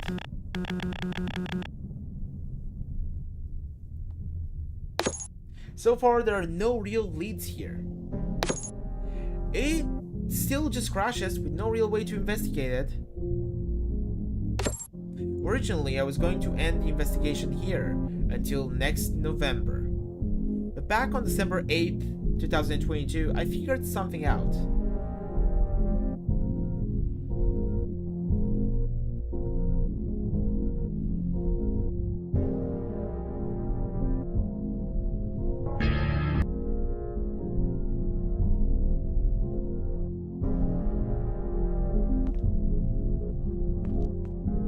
Portal RTX is also broken, except it doesn't crash. The menus in console don't seem to work anymore. But now I have something to test reliably. Looks like there's more to uncover. If you have any leads or ideas, let me know. Anything I can try with this limited functionality. There's clearly something at the end of this tunnel. So let's see what we can find.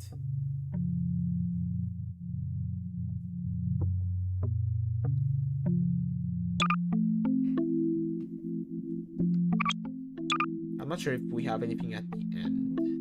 Nope, we do not.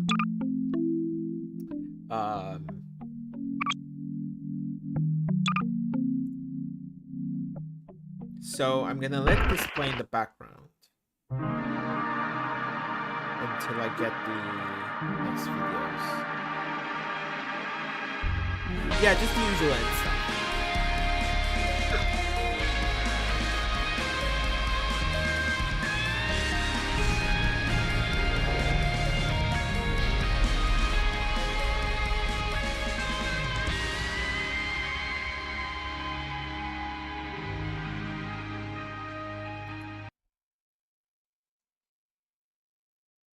I'm not sure if I was supposed to have all of this play in the same order, but now we should be fine.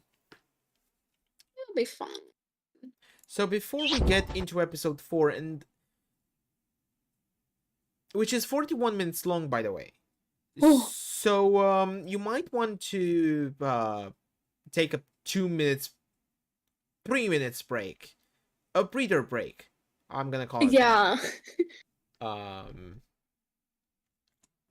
While I explore what we have known so far. Huh. I'm actually gonna run to the bathroom real quick. I will be right back. You probably won't be able to hear me, so I'm gonna wait. Alright. But yeah, mostly what we have had so far is we have found that someone else has been researching this, although the channel is no longer available, and we have all of this available on an archival channel, which we are not sure if it's the person that made the videos or someone else, maybe a friend of them. At the same time, we did see another Type 5 demo that we don't have access to. Oh, Marin, is it gonna be long?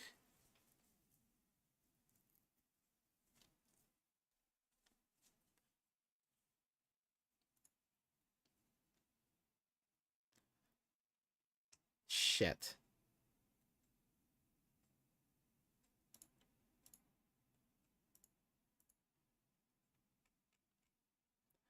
Then I'm guessing most probably it's better to end here.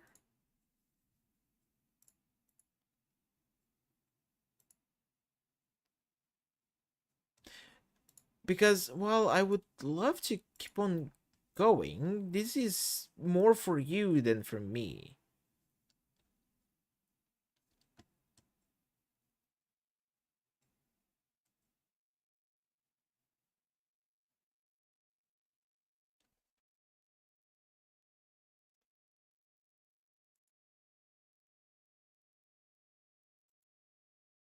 I'm guessing you're not that interested into this then?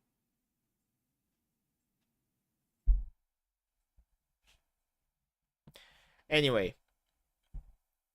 While Martin types in the chat. So the video begins with a replay and a brief snippet of Ada's Interloper episode 3. We do get a breakdown of the Type 5 demos. And we do discuss about the Ada discovery. We also have the portal that remained the same.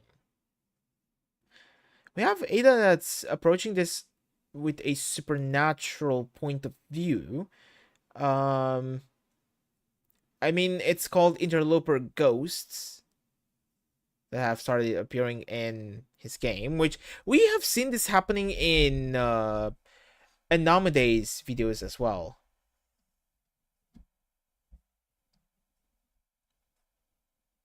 Oh, So you're interested into this. That's good to hear. Oh, Martin left his chat.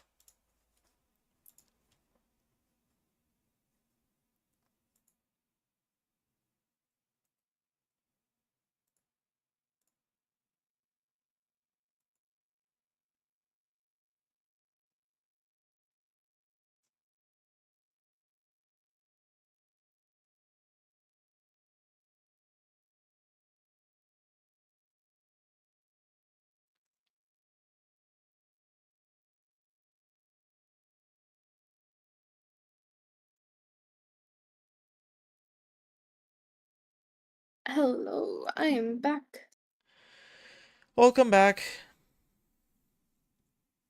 Okay. So yeah, we went through a lot in this Yeah. episode. We found out about someone else that has been investigating this, though their episodes are not visible on YouTube anymore.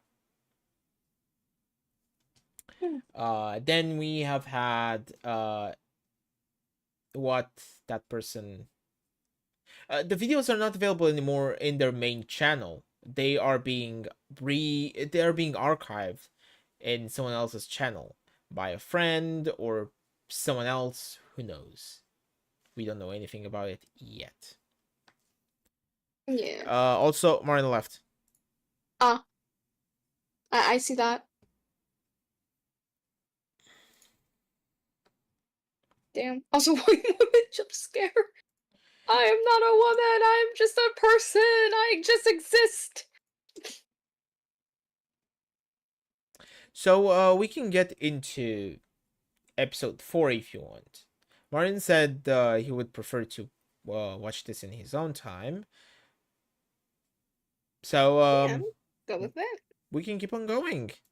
Yeah. Again, flashing lights. Be aware. Of course, of course.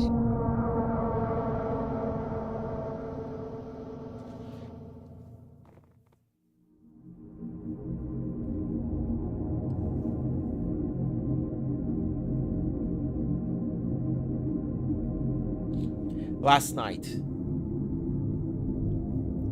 I made a discovery and decided to showcase it live. And no, we're not gonna watch that live. Here's what happened. If you want to see the full stream VOD, check the description. This started from the moment the stream went live.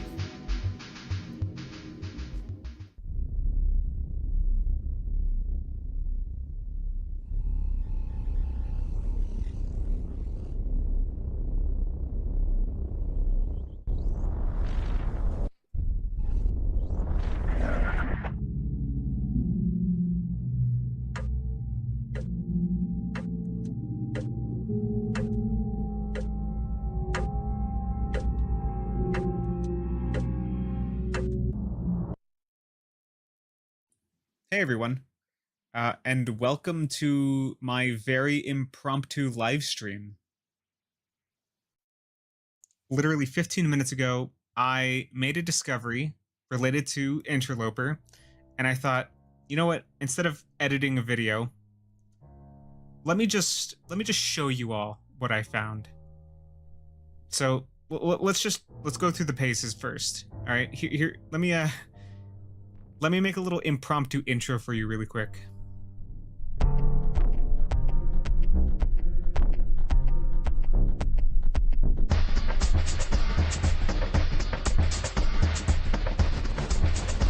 Interloper 4.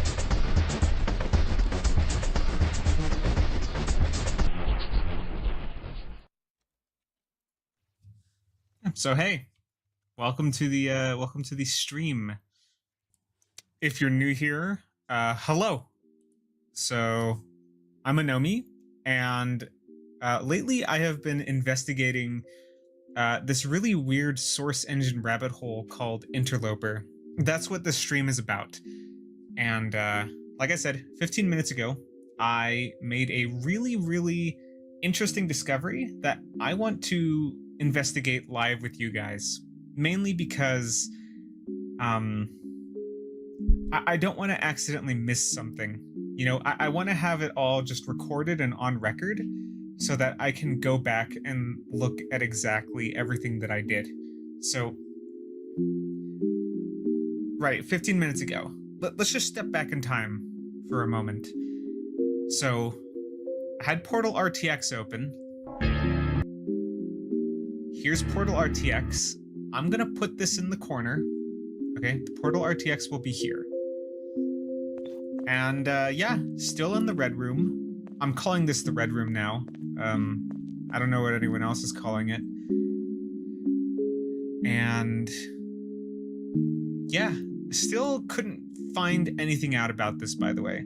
A lot of you had suggestions and inquiries. I tried basically everything. None of it worked. I tried looking for a map file because some of you thought that there would be like a map inside the file somewhere, but there's not. There's no map in here. So, you know, still a dead end. I was trying to do something with the say text chat box because, you know, I can't open the console here at all. I have to try like launch configs, but none of them seem to really work. Like I can't turn on no clip or anything. I'm just kind of stuck. So whatever. You guys already knew all of that. So I decided, okay, let me take a break. Let me go play some Half-Life 2 Deathmatch. I actually do that, by the way. I like to play it in the afternoon. It's fun to go and shoot bots, yada yada, whatever. I like to play Half-Life 2 Deathmatch still. Fight me.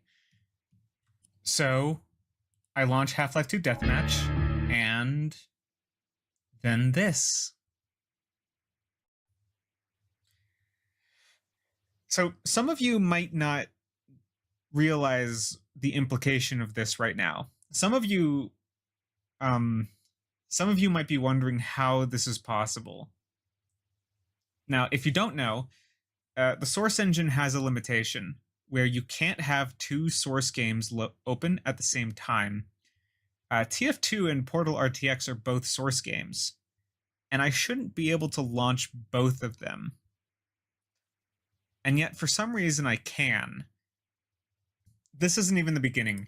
This is literally layer 1 of the weird crap going on here. Okay. I didn't notice this at first, right? But what piqued my interest was when I went into the server browser. Now, you don't see anything out of the ordinary here. This is all just normal. Now, where things got interesting was when I clicked on the LAN tab. And look at that. So, it's some kind of blank server. 0 players. No name. So, okay. What the hell is this? I did a test a few minutes ago. You know, before anything, I closed Portal RTX, and lo and behold, the server goes away. So right away, Portal RTX is hosting a Half-Life 2 Deathmatch server? How much sense does that make? I don't exactly understand how it could do that. So, okay, you might be thinking, what happens if you try to join the server? Now, this is where things get really weird. Double click, you join, and... Huh? It seems like nothing happened. Well, until you look at the menu a little more closely, and you realize that instead of a quit button, now it's a disconnect button. And if you click on that and you disconnect, then you're back on the regular menu. Huh. Okay, so I never knew that Source could do this. I'm curious, have any of you ever seen this before? Because This is honestly like the weirdest thing. Well, weird to me anyway. I'm not exactly a source engine expert, as you guys all know. However, of course, the one thing that I would think to try, since this is all sort of relevant to the interloper rabbit hole, is what happens if you try the commands? And I'm sure you guys can all guess what happens, and probably why I've decided to make a live stream and why I'm calling it the live investigation. So let me just show you. You know, let me here we go. And boom. Look at that. Demo generation. Right here. No idea how this is happening, but we're generating demos again. Through Portal RTX. What the hell is this setup? So yeah, I thought, you know what? I have demo generation working again. How about, let me just set aside like the next couple hours and let's see what we can find. I know quite a few of you were also pretty interested in seeing the process live. So, you know, maybe you guys can get a more in-depth look into sort of what I need to do in order to investigate and generate demos all night.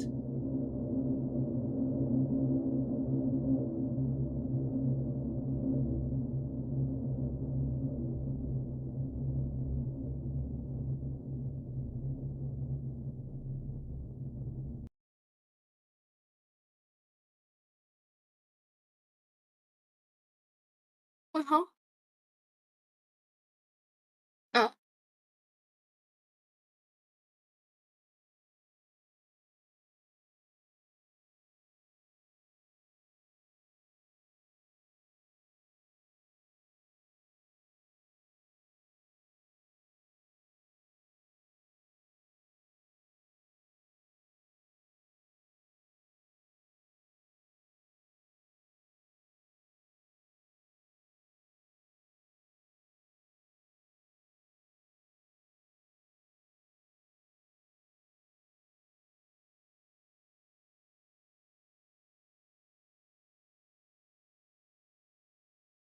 Yes, Eris, I think you might be he's only muted on muted. stream. Yes, I was only muted for stream. Yeah, it's fine.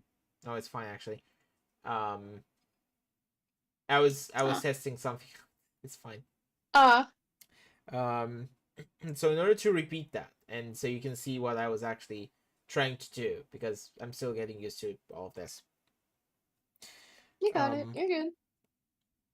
So, well, every normal being would be like, hey, let's play some Portal, and they actually stumble upon this and are like, okay, my Portal is not working, and oh wait, my Portal is not working, and what do I do now? In the meantime, Anamine is like, huh, let me investigate this. I just love this. I think this is the moment where I got the most interested in the series. Where I saw an Amade live, which at first I have never thought of, like, you know, having like an actual video playing live of an Amade doing all of this.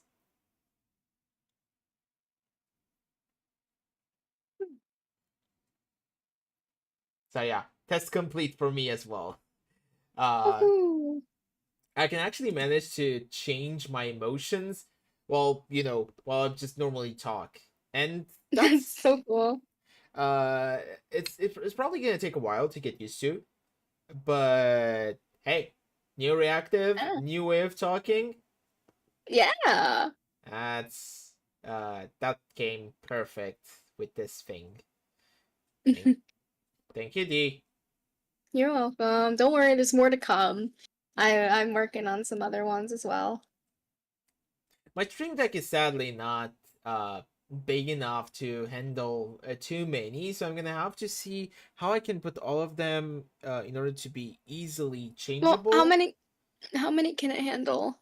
Oh no, it basically can handle more, but on a single line it can handle about 2, 4, 6, 8. Okay. And right In now a we have what, 6? single line. Yes, and we have 6. But I can put under it more stuff. Oh, alright. It's just easier to move from left to right than from up to down. Yeah. And left to right. Yeah. Anyway, let's continue. Sorry, got sidetracked. Whoopee! Yeah, you're good, So you're good. if I missed anything pertinent, let me know.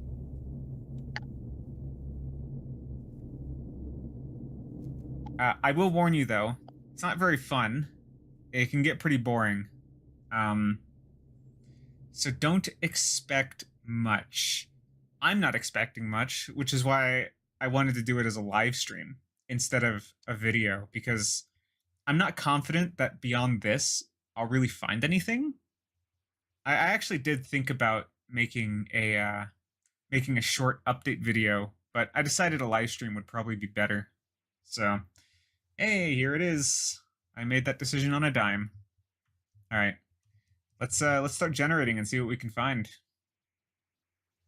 I'm not really gonna keep track of what's what. You know, if you guys wanted to count all the different types, go for it. I'm not confident that we'll really find a type 5. They are, as far as I can tell, they're very uncommon. So I'm guessing a lot of the stream is going to just be this. Yeah.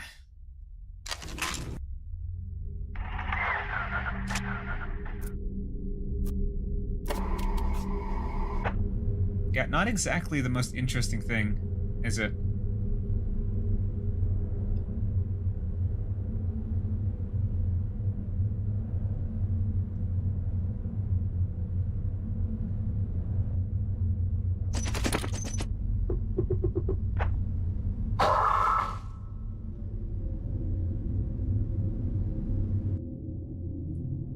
I always find it funny how the demos just put my name on the bot in question, which is why I think that these are being generated, actually, because it's always my player name, because game demos always retain the names of the people, the names of the accounts that they record. So since these all have my name, that makes me think that these are all being generated on the spot, potentially.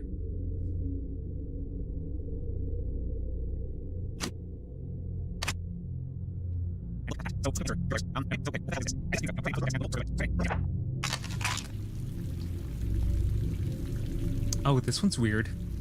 I've never seen one like this before.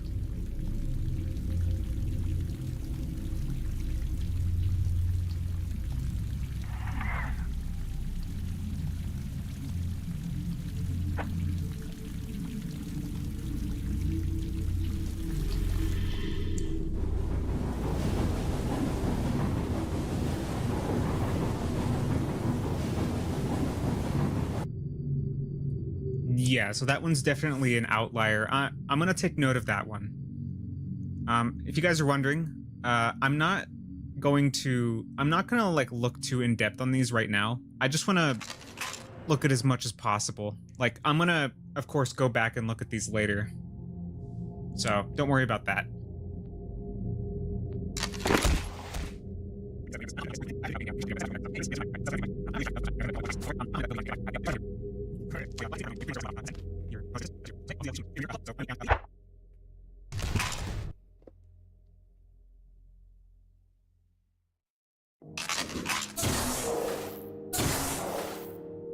Whoa. What is this?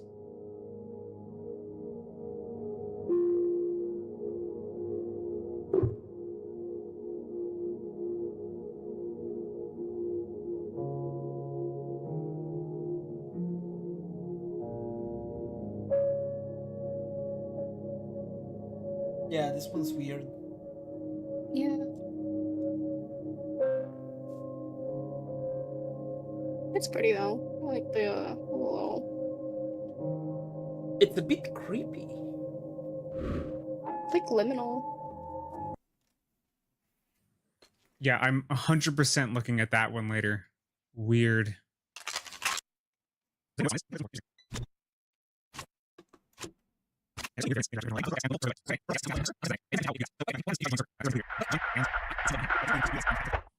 Yeah, so to answer that question, again, I'm not looking too deep into the individual demos right now because, like, I want to just generate as much as possible first and then investigate afterwards. Right? We're just trying to get the demos right now.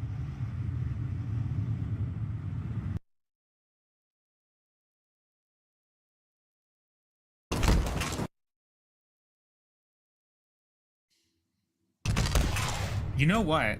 Actually, thinking about this, why does Portal RTX run a Half-Life 2 deathmatch server? Like, they're not even really running on the same version of Source, I don't think. So, what if we try... What if we look at a different game? I don't know, TF2.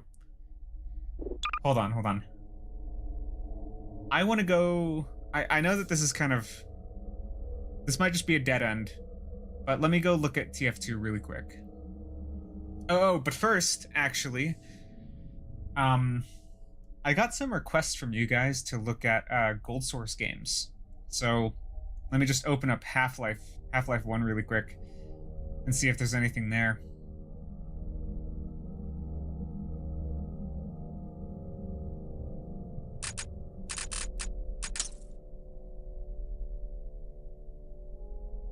Yeah.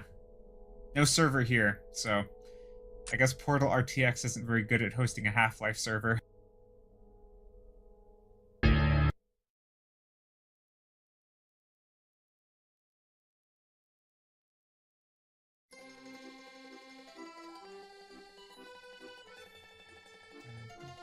Man, it's been a long time since I've played TF2. Like, yeah, the last time I played TF2, honestly, was when I was recording that B-roll footage for Interloper 3.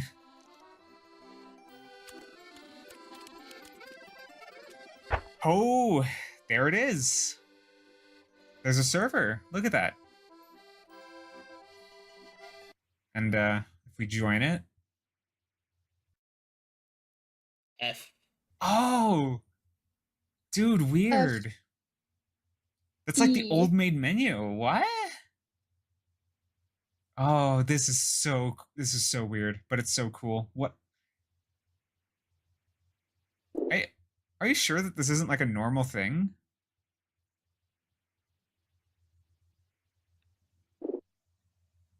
There's no way that, like, I'm just seeing this for the first time. Okay.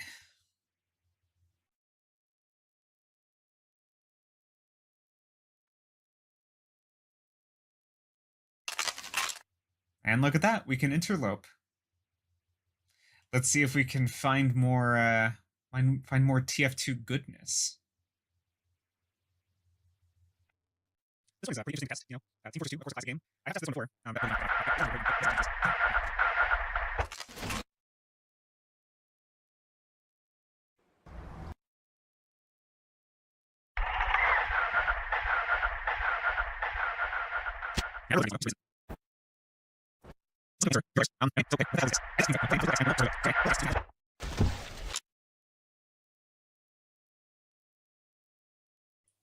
Oh, cute.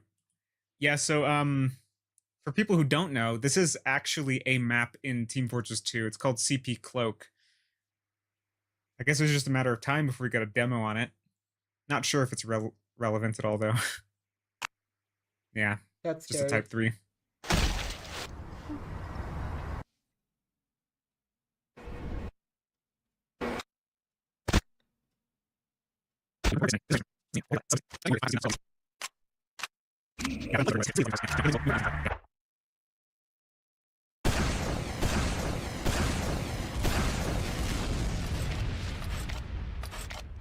How does this one look familiar?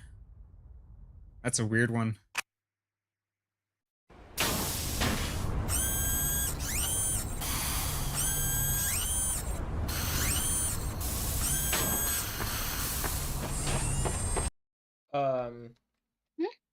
Is it this one, Liam?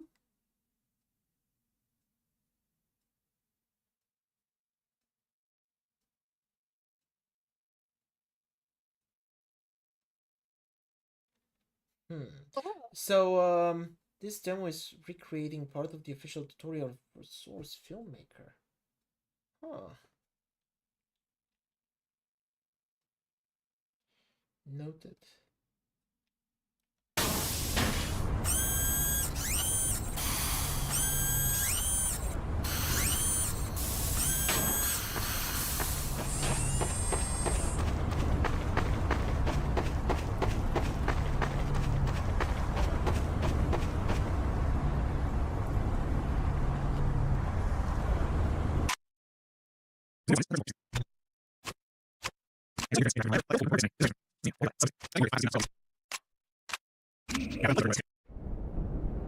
Dude, this is so cool. That means then that this should work with any Source game, right? Let's go try. You know what? Let's go look at a game that I haven't looked at yet. How about Left 4 Dead 2? I've always wanted to try Left 4 Dead 2. The only thing is, Left 4 Dead 2 doesn't have a server browser. But it does have a console, and I just had an idea.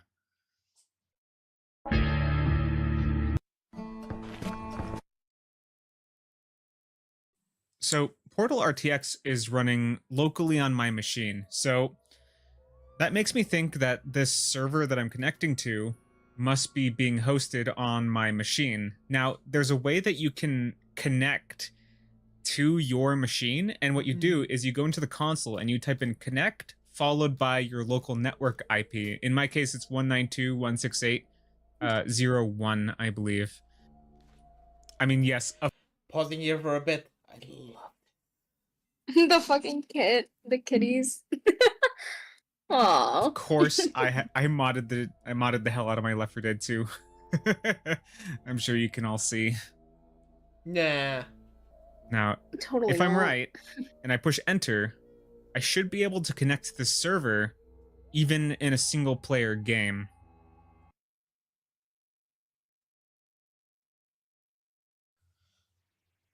Oh wow. Oh. L.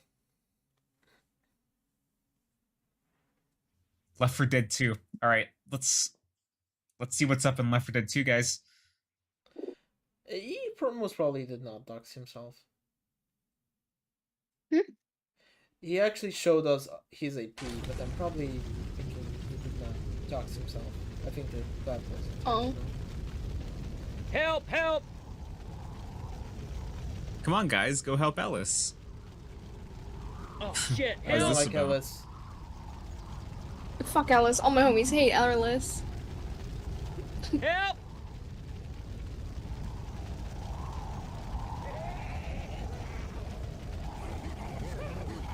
By the way, that's a Help jockey. me out! So Okay, don't there's mean to special bother y'all, infected but I in need some here. help.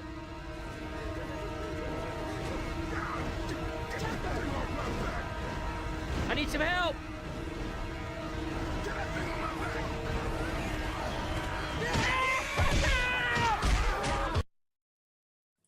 Pretty neat. I need a hand, people! Here again? And that's a second one with someone falling off a Need some cliff. help over here! Interesting. Okay, I mean, I guess it's a roof, right? Not a cliff. A little help, people! Look, there's his friends, too. You can see they're just standing there. They're not helping him. So are they People, I players or need are they some help. bots? Oh, Christ, somebody pull me up! Help me! Shit, I'm down! Help! Somebody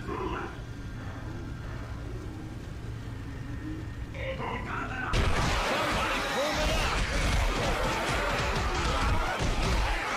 Report in, people! Report!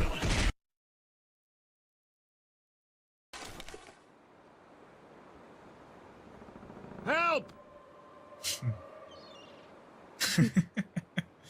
What? Are they all like this? A little help! What? Why are they all falling off of cliffs? What is this? Oh. Okay, this one's different.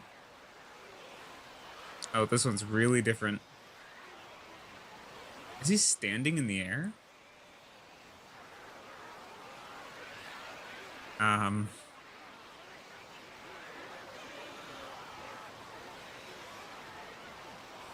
Huh.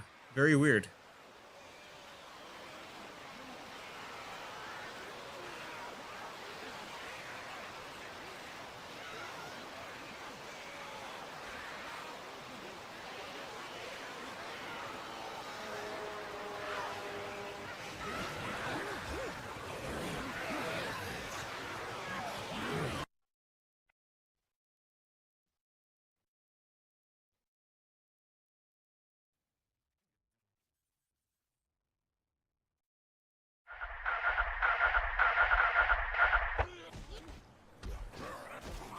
Help!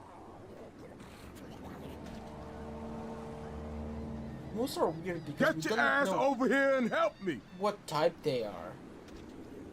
But the last one indeed I looked need like a some type help. 2. Because it did not move. Hey y'all, I need some I help! think a lot of these are just type 2s.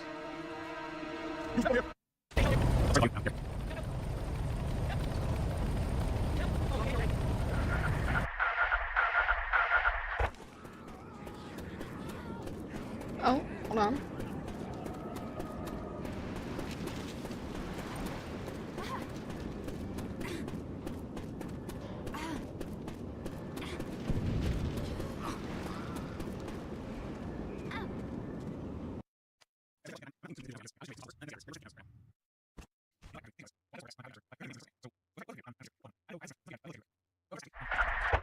Hey, help! Yeah, I guess we could just call them Left 4 Dead 2 types. Huh? Oh shit! Guys. Look. Wait, that's type 5. We got one. Dude. Is it? No, absolutely.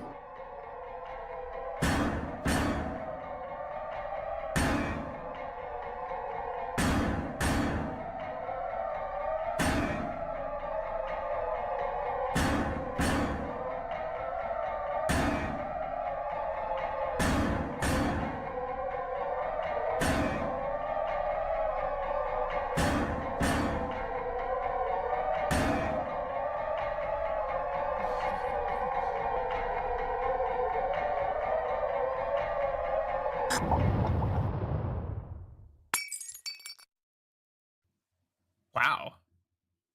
Okay, that one was weird. That was a very weird one. Yeah, where's the light? I've never quite seen a demo like that before.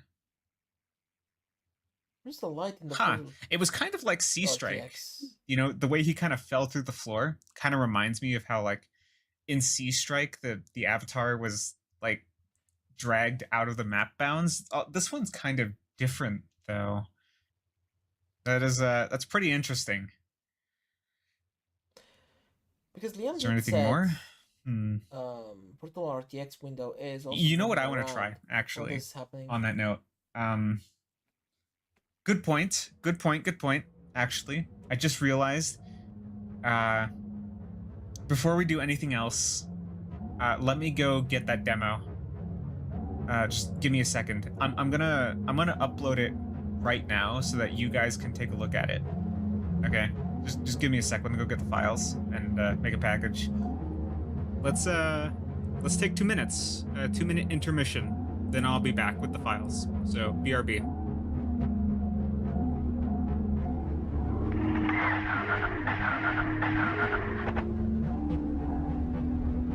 Huh? Wait, what? Okay, a couple things. One, there's no demo files in here. 0 demos. Despite the fact that we can see the demo in here.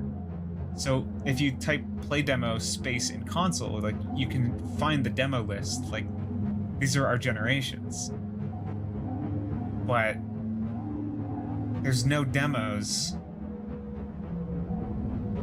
in the folder. Also, how long has Portal RTX been doing that? Have you guys noticed that? What the hell is it doing? Anyway, yeah, demo 18, which is the type 5 we just generated. Nowhere to be found. If you're just tuning in, here, I will replay it so that we can take a look at it again.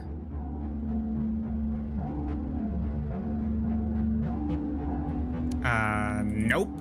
Never mind. That completely murdered it. Let's head back in.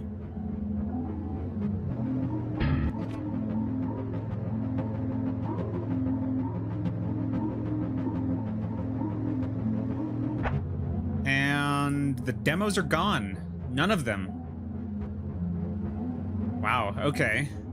Very interesting. So my assumption here is that the demo process is working differently somehow here.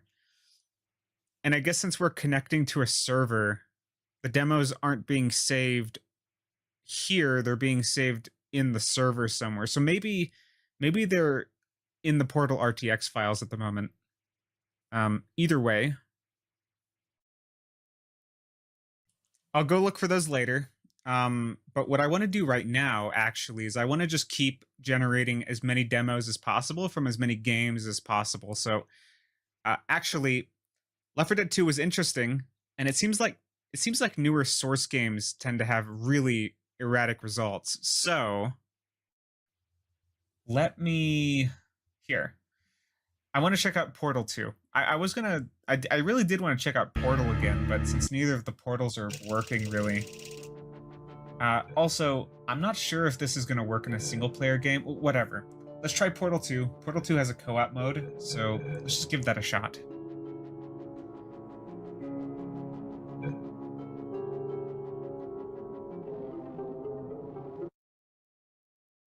It's working. Oh, nice. Ooh. Portal 2 Hooray. works. Another freaky menu. All right. Let's see what we can find.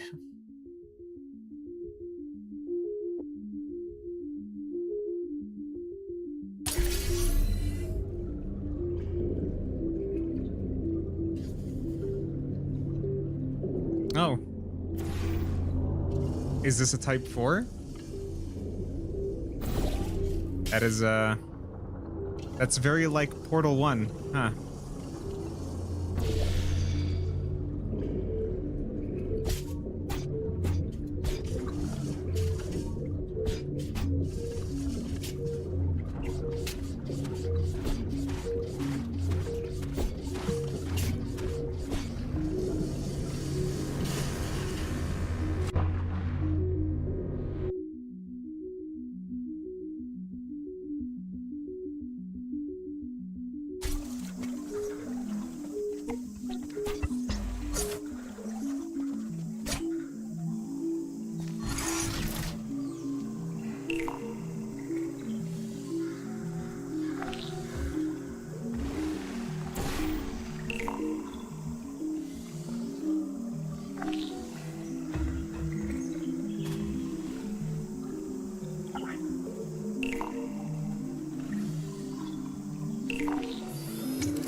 Okay, so off the bat, I'm noticing that Portal 2 and Portal are very similar. Lots of Type 4s. Alright. So I guess the demo Olympics are beginning. This might be pretty long and boring. I know that this is like brand new territory for us, but I kind of don't want to I kind of don't want to sit here and just watch these. Like, this could go on for hours. Like, when we were testing the Portal demos a few months back, like, oh, it was so boring. Let's just watch a couple more.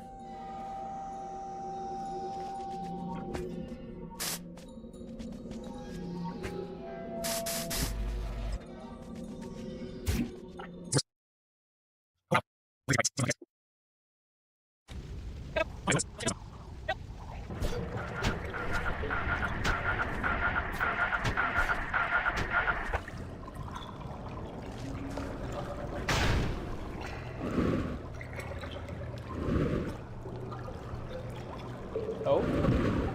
Check the portal RTX on the bottom right.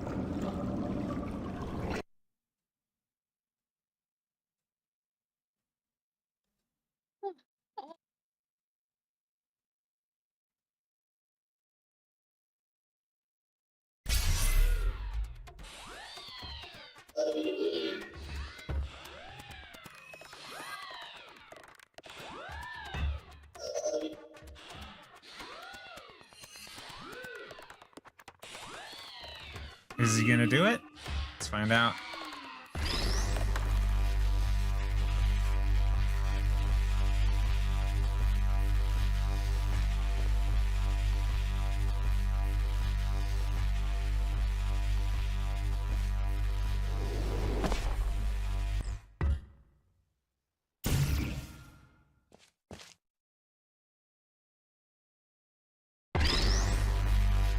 Wait, what? Wait, that's not in this test chamber. What?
Oh.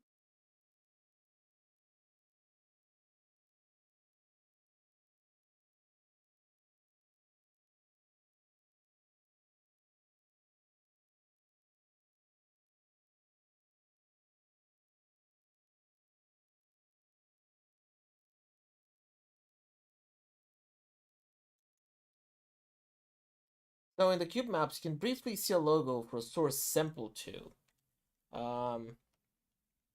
Not sure where. Let me check. But for now, D, look over to the Yeah. bottom right. Yeah. The little screen on the right, right? Yeah, Yeah. that's Portal RTX. Oh. This activated the moment the character in Portal RTX moved through that door. Now, I'm sorry that I have to activate the sound again. But I want to see about that logo. Was it that one? I saw something. Oh, it's very hard to tell when things are just like rapidly. Yeah, I know. That's why I'm doing this. Yes.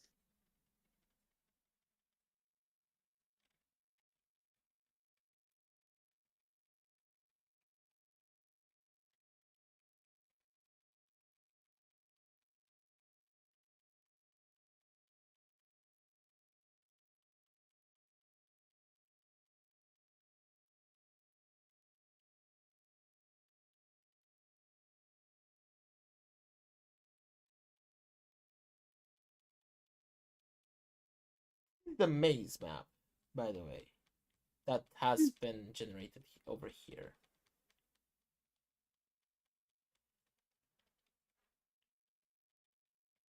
Is that the lot? I don't think it is. Never mind.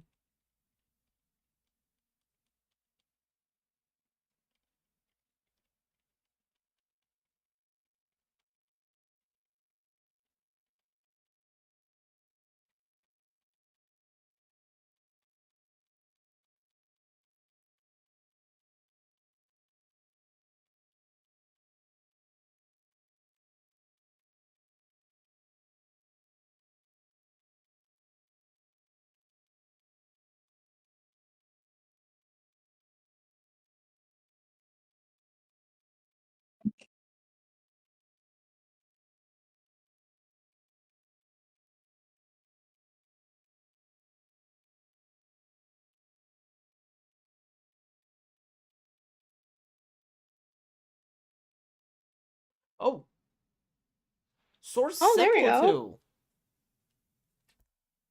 Huh. And it has that corrupted image thingy as well. Huh. Although I'm Oh, not sure from if it's the same. hmm.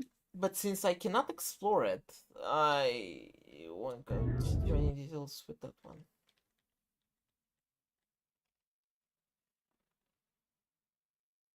And OBS crashed most probably over here.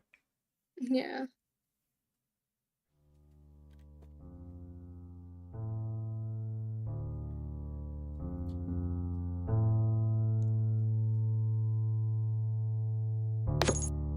From here, the stream has crashed.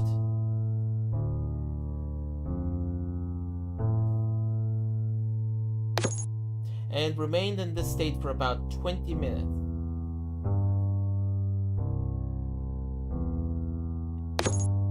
However, I had no idea that the stream had stopped. Unfortunately, since the stream was dead, I didn't get footage of what happened next. So here's a quick reenactment of what happened. Portal 2 had crashed, and Portal RTX was a pure white screen. It was also playing some music. Thinking the stream was still running, I proceeded to test Counter-Strike source. But now, this is what happens.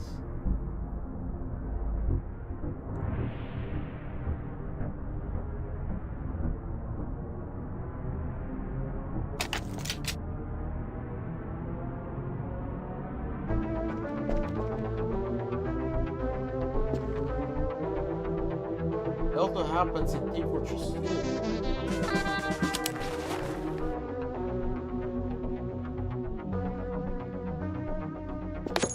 Forward! Restarting Portal RTX doesn't fix it.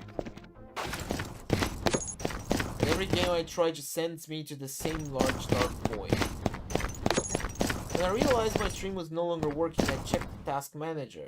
I noticed that my network was being hammered. I was suspicious that this could be third-party interference, so I closed Portal. Then ended the stream.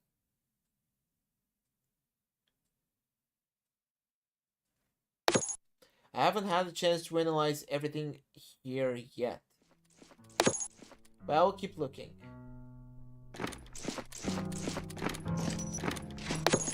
And I'll be sure to report whatever I can find here.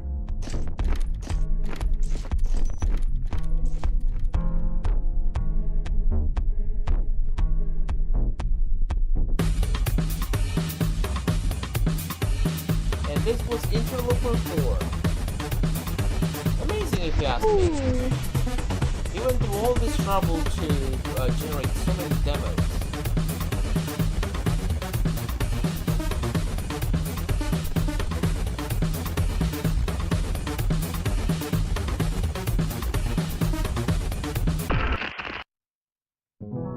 Absolute dedication. Indeed.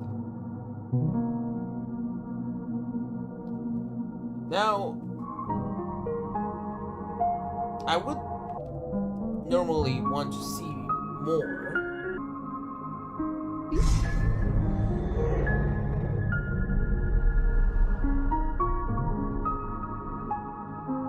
But I think it's for the best to discuss first, and then probably end it here for now. Aw, Wow, would you like to see more? maybe a little interested into it. Just a little? Just a little. Well, think about it like this. We can keep on going. We've got 15 videos to watch in total. We've watched Holy 5. shit. We've watched 4 so far. 4. 4 being the longest. Oh.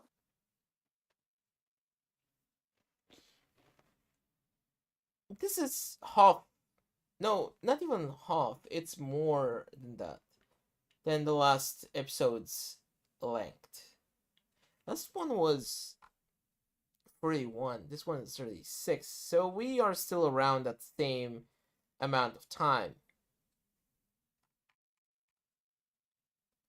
If you want, we can stop it after 5. If it helps you. Although, too much information may not let you understand all that happens. Yeah. So you might want to chew on that after episode 5. Now, I don't actually remember what happens in episode 5. I'm sure it will be fun to find out. And if I remember correctly, this one does give us like a lot of new information and discoveries rather than just new demos. Oh. So who knows? Let us see. Yes. Yeah, we can watch the rest of episode 5.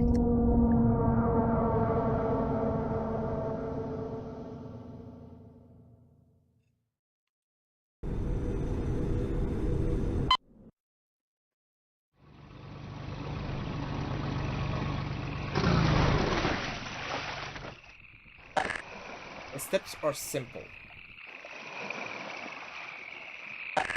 Move forward once, then back, then forward again.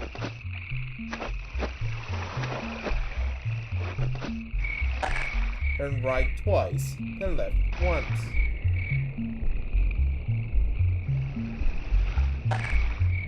Then jump. Turn on your flashlight and press your squad command key.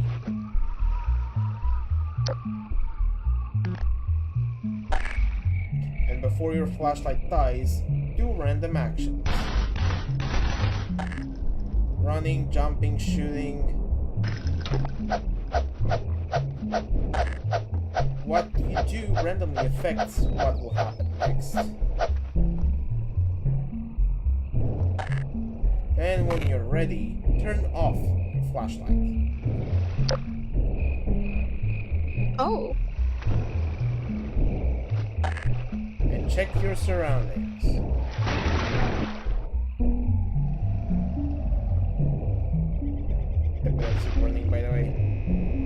Flashing lights, of course. That is, if you don't crash. Description of how to do the Half-Life 2 flash nuke video proof.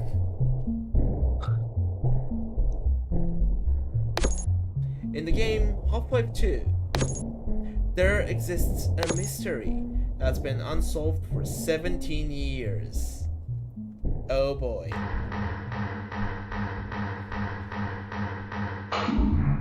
It's known as the flashlight nuke.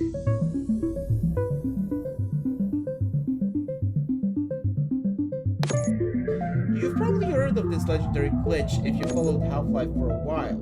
That's because it's been spread around countless websites, forums, and comment sections for years. It's a very easy rumor to put to bed. Just open up Half-Life 2 and try the button combination.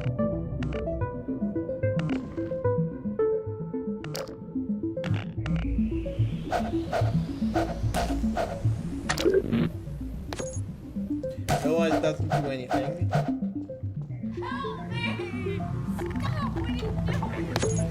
And go about your day. So, why am I investigating this? Because two things of note caught my eye.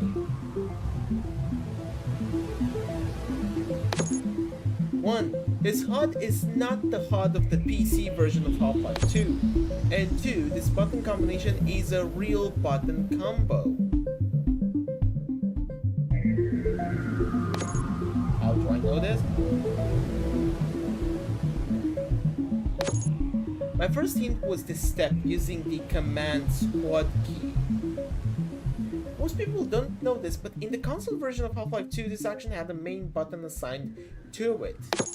Not just PS3 or Xbox 360, but the original Xbox 2.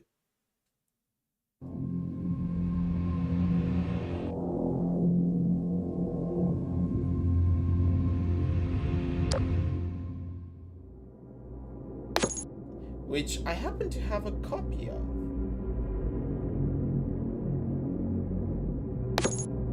Command Squad was assigned to the black button, and Flashlight was assigned to white. If we translate the command list to the Xbox control scheme, we get the following.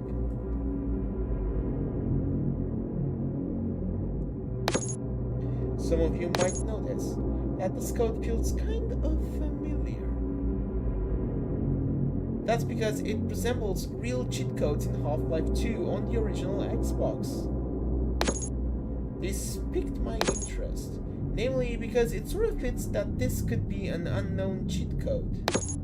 It's also worth noting that Half-Life 2 on the Xbox is very well preserved in 2005, never receiving any modern updates. So, does the code work in Half-Life 2 for the original Xbox? Much of City 17 that I elected to establish my administration here in the citadel so thoughtfully provided by our benefactor. I've been proud to call City 17 my home. And so, whether you are here This stuff, it's all I have left. All right, I'm moving. Jeez. Indeed, it does. Welcome to City 17. Dr. Breen again? I was glad I'd seen the last of him in City 14. Let's try it again.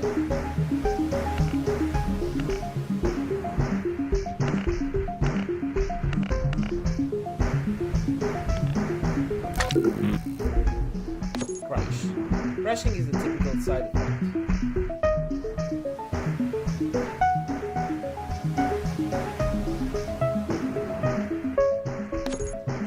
The effects on display with this simple code have lots of variety.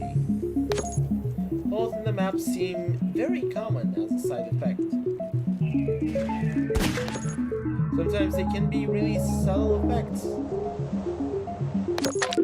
Like this example where all I did was change my reticle color. Or this example, we turned a single wall purple. Effects can also begin affecting gameplay and physics.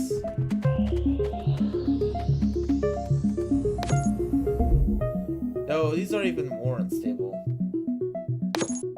You can even input the code I'll for take him from here. Derail, the script. Don't struggle. It's no use. Until you're where he wants you, there's nothing you can do. I'm sorry, Gordon. It can be pretty unsettling at times.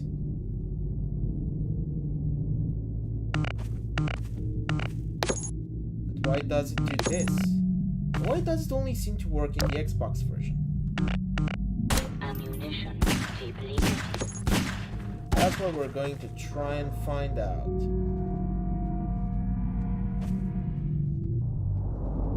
Simple text, simple subtitle.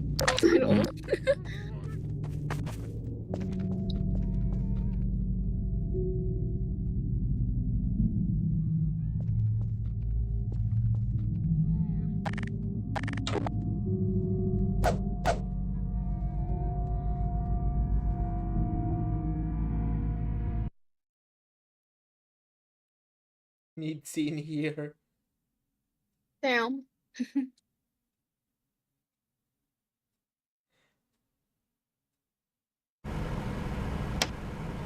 The Interloper Investigation.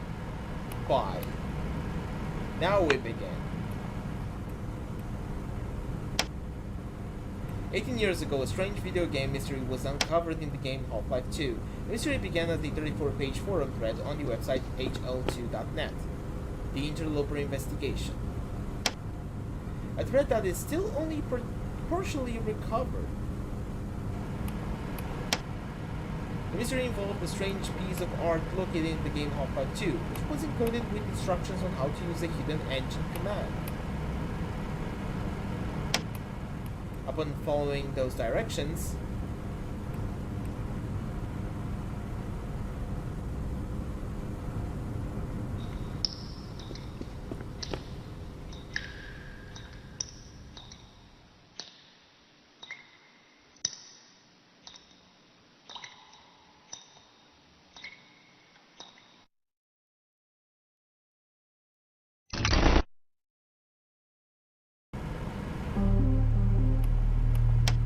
it has been the focus of the series, the Interloper Investigation, which has been analyzing this mystery since 2021. One thing that makes this investigation notably interesting is the extent of oddities tied to the secret command, oddities that go beyond reasonable explanation.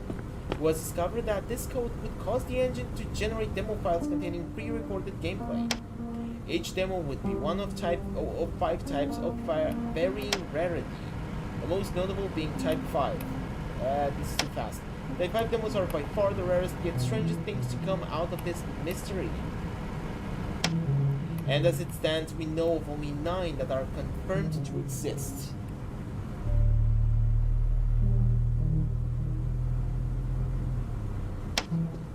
You may have noticed a new entry, Helmet Creek.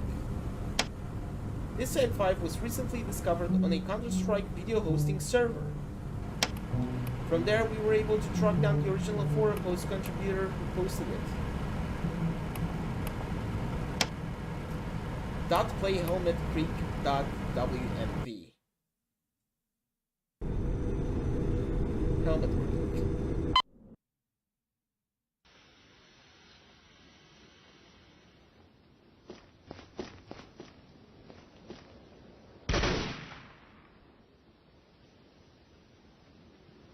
For now, this doesn't look like a Type 5, though. Oh, that was not the Type 5. Okay.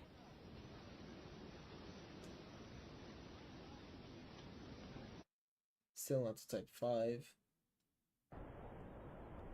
This is a Type 5. What's with the light and the directional arrows?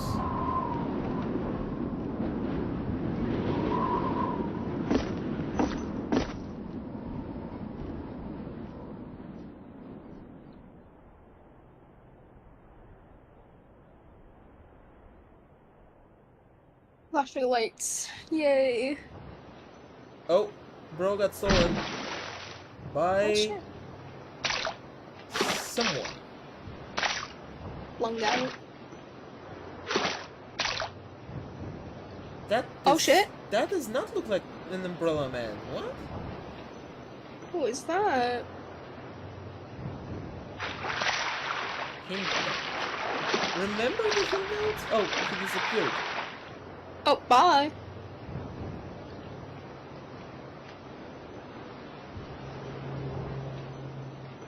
Oh yeah, that's the Gordon Freeman placeholder.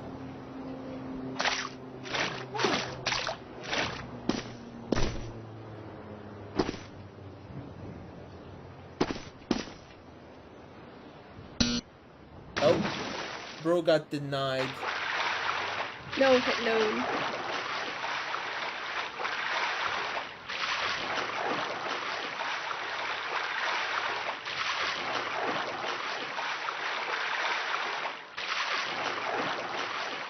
And got dragged to the Damn.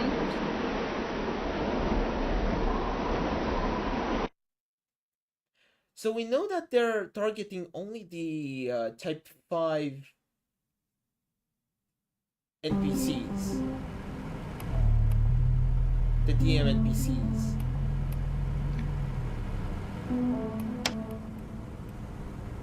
Misty remains our last known Type 5 demo. I'm not sure if that was the DM editor. No, it wasn't the DM editor. New details on Misty. Takes place on train station 03. Has a singing body. Has off-tune music. This is all we know currently. If you know where we can find a surviving video of Misty, please let us know below or in Anomalous Materials, which is the Discord server, which I am a part of now. I joined it. I found it. After the stream on March 22nd, a follow-up video was in production. It was intended as a short follow-up to the Interloper 4 livestream event. However, due to insignificant findings, this video wouldn't see completion.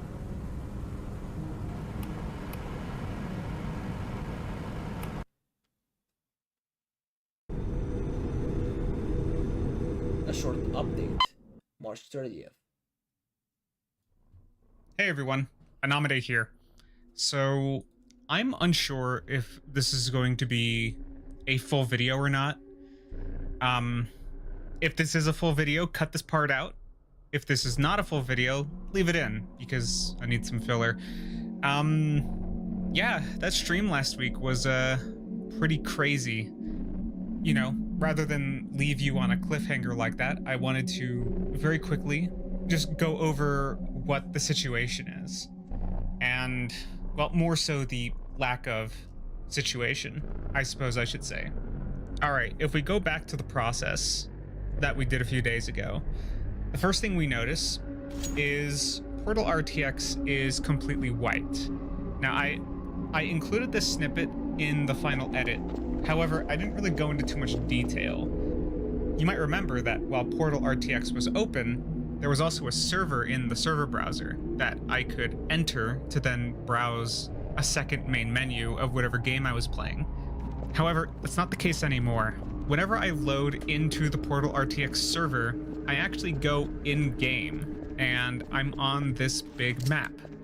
So you probably noticed from the Counter-Strike source footage, when you're in spectator mode, you can actually see the name of this map. It's called int_menu. And it's just a big checkerboard plane. There's not really anything you can do on the checkerboard plane. You can run around on it, all the normal gameplay functions just as you would expect, and the map is empty. If you run far enough in one direction, you eventually do reach the end. By my calculations of just running around the map, it does appear that it's just a giant checkerboard square with 4 edges on the side. Now, you can jump off, but yeah, it doesn't like it when you do that. It crashes. So that's where I stand on int menu. I'm pretty confident in saying that it really is just a big checkerboard square and nothing else. And I explored it up, down. I jumped off the ledge everywhere. All it does is crash the game. There's nothing down there. We actually found an exploit. If you go into spectator mode, you can actually fly into the square. There's nothing down there. You just leave the map. You can look at it too from a distance. It literally is just a big empty square. Well, if you can see it, the problem is there's like dense fog that you can't turn off. So yeah, as for Portal RTX, it's just a white screen now. I have not taken any steps to try and troubleshoot it because I'm worried that by uninstalling or reinstalling the game that it's going to undo the progress. So yeah, that's where we stand currently. Aside from that, there really isn't anything else new. There's not a lot of information, and unfortunately, this is kind of where the leads dry up. Without access to being able to generate demos, there's not really anything else we can do on this investigation. It's more or less at a standstill. So I think it's safe to say that the investigation is going to go on hiatus.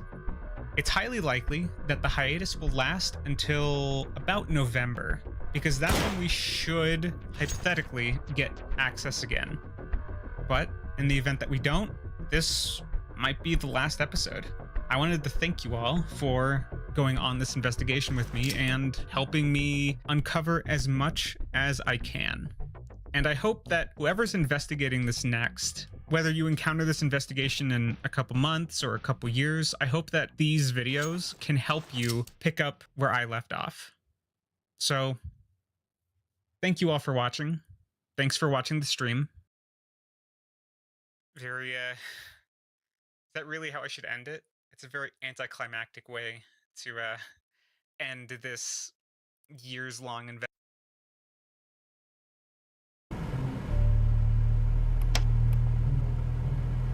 Another small discovery would be found a few weeks later.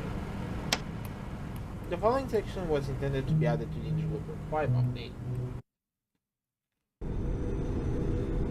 Small discovery. Add to main video, April 1st.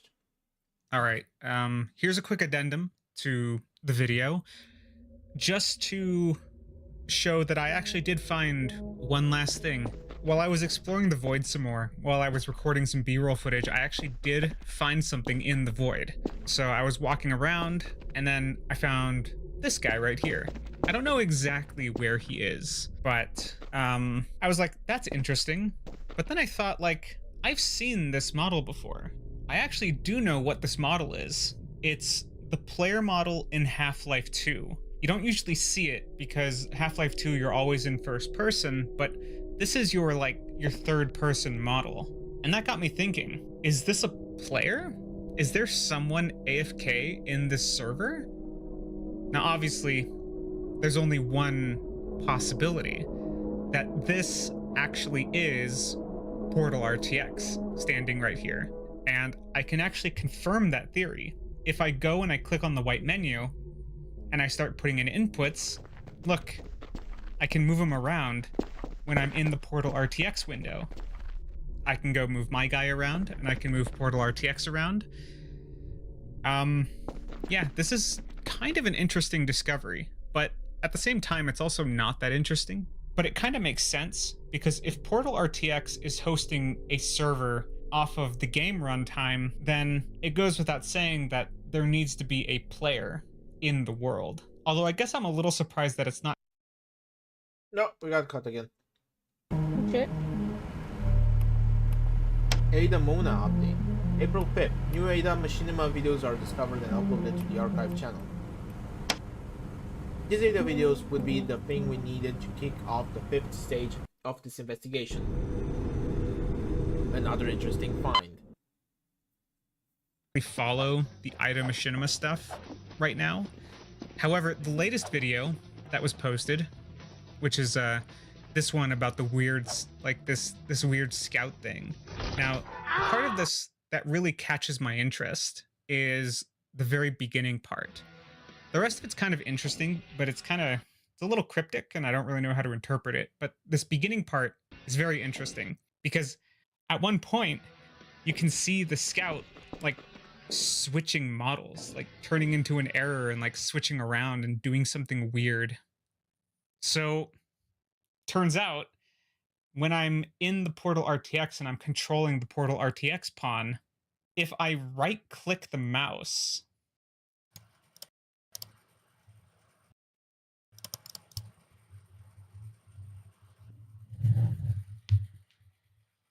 make noises. Demos on int menu. Hey, here are the results of that test. Note to self, don't put this in the final video. Also, I left some additional notes at the end. Read those and record proper footage. I love this. Silly. Building the sentry.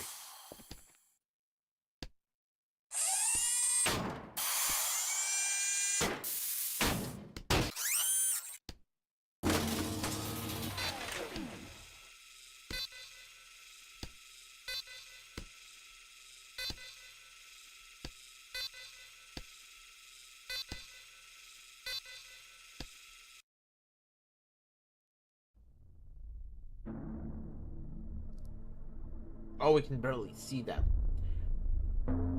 Oh. Oh? Play demo test. Drop the Nomi from server. Server shutting down.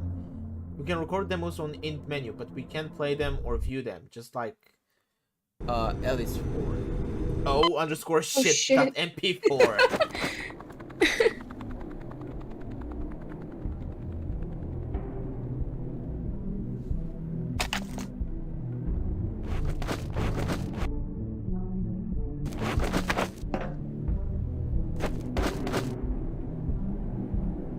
Oh. Play demo test. Wait, what? That worked? Oh my god. What the fuck?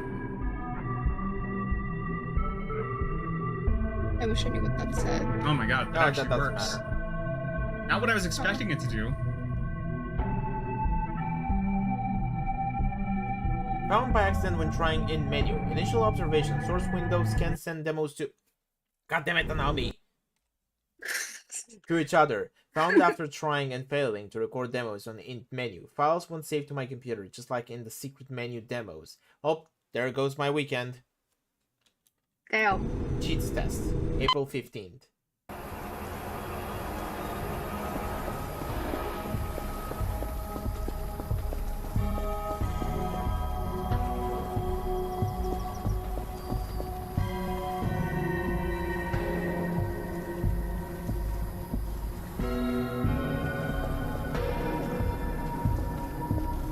Damn, of course that doesn't work. Wonder...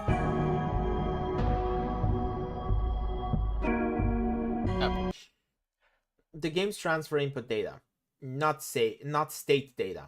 Only inputs and initial conditions matter. Kits like NoClip don't work in Portal RTX, likely because it's in SVAR. Perhaps server variables are untouchable? Is this really running on a server or on my machine? Try Gmod? Because NoClip doesn't require cheats.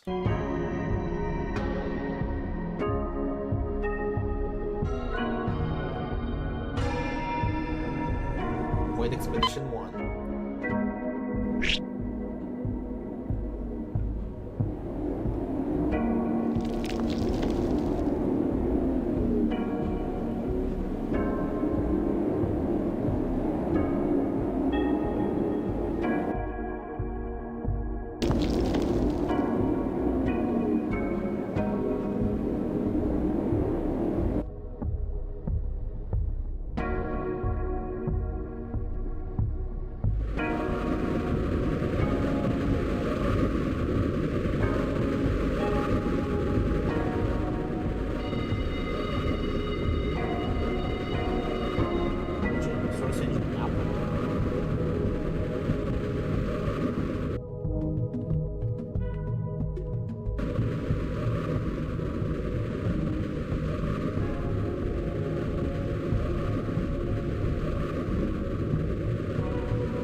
Ops time 6 minutes. Findings none.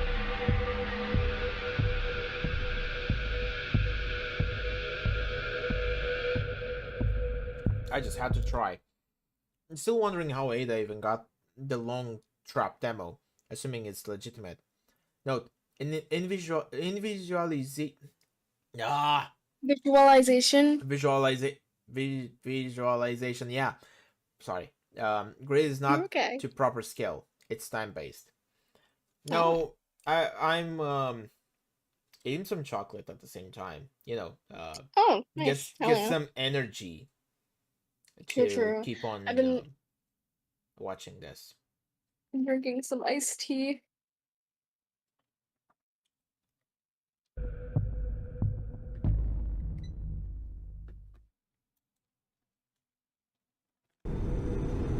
Void Expedition Try 2. I did not get the date.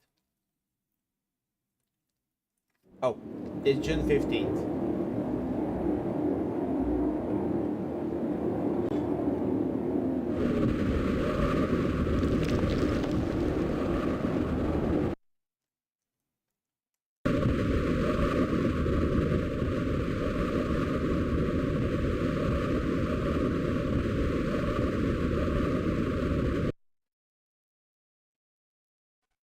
Crash. Travel time 79 minutes. Findings NA.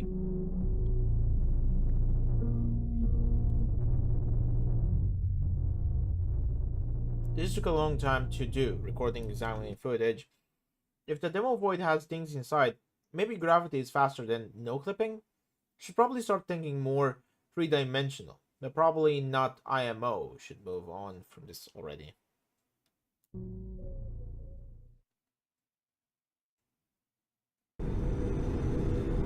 Fall test. July 2nd.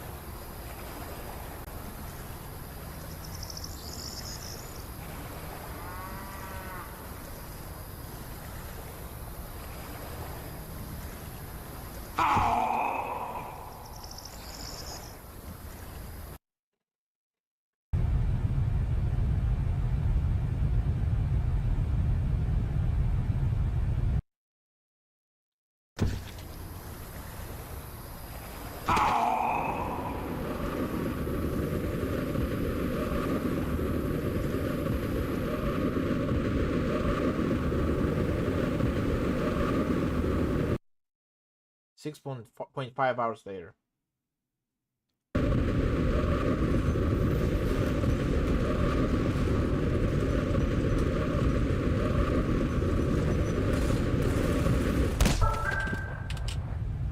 Oh my god. We actually hit something.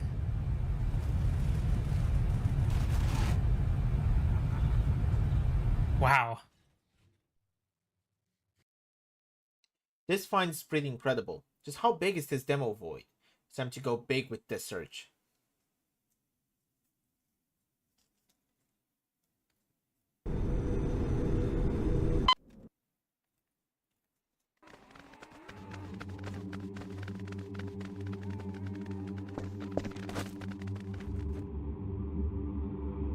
Oh, wait. Oh. Yes, I... Oh, you're gonna take your time.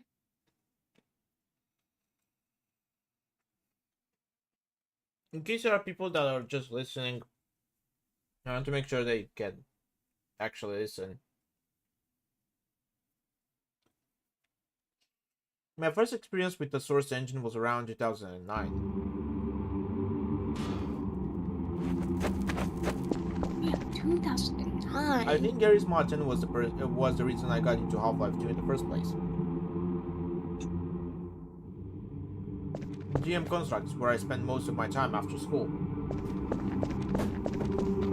Probably more time here than in my classes. So true for that. That's so real. It's a very familiar place.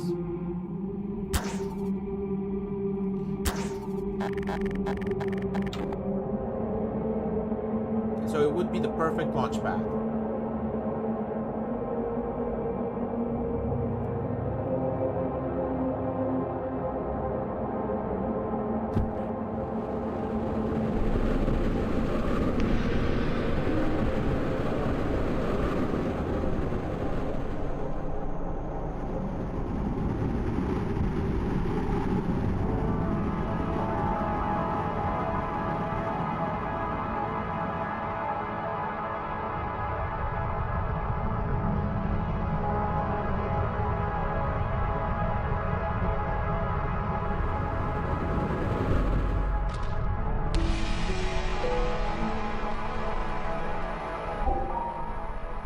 Found Zone 1.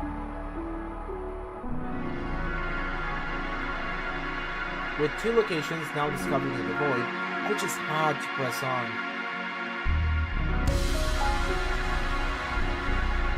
What else is out there? Let's find out.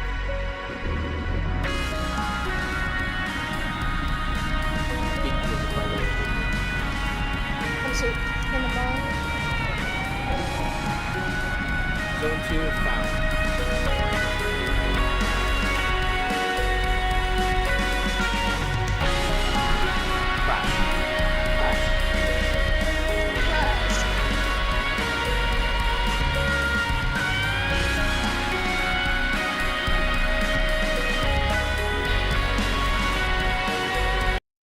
Look to the sky. Don't contain me. I'm not here.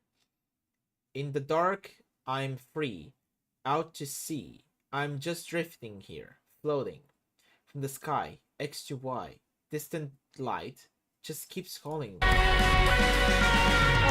gosh. Let me fly.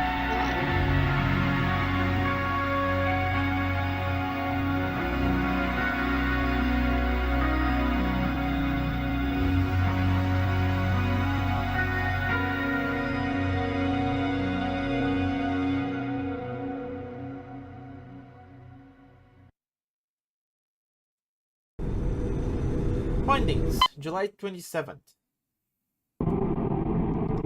DVE construct findings.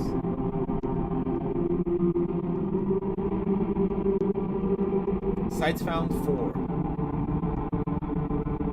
Site 1, 528 minutes fall travel. Site 2, 498 minutes travel. Site 3, 855 minutes travel. Site 4, 150 minutes travel. 1050. Total time, 11,253 minutes. Trips 18, crashes 4. Discovery time 2,931. Efficiency 26%. That's more than before. Final notes, August 6th.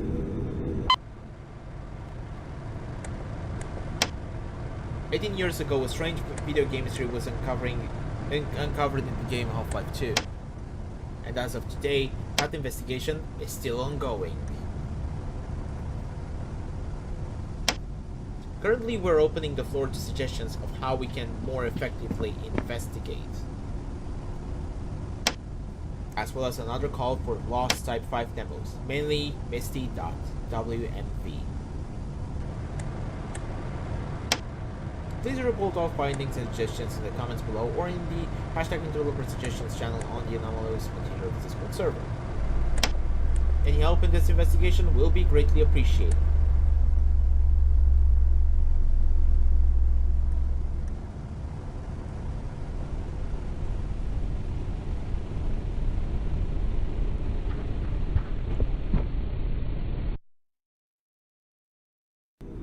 November 22nd. There is something in my computer. There is proof.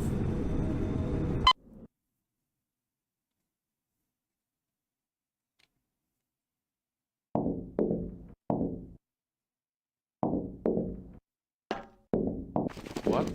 What are you looking at?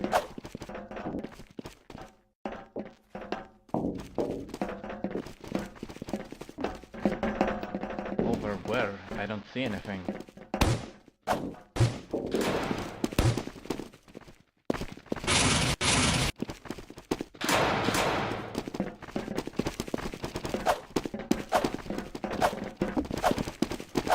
What do you mean?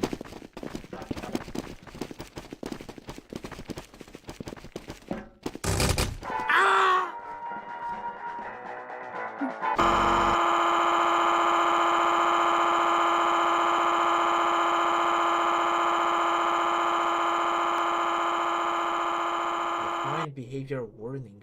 And there is the source image we saw.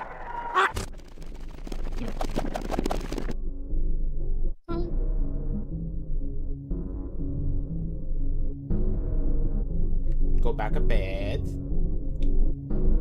Even slower. Look to the left. What do we have there? Hell no.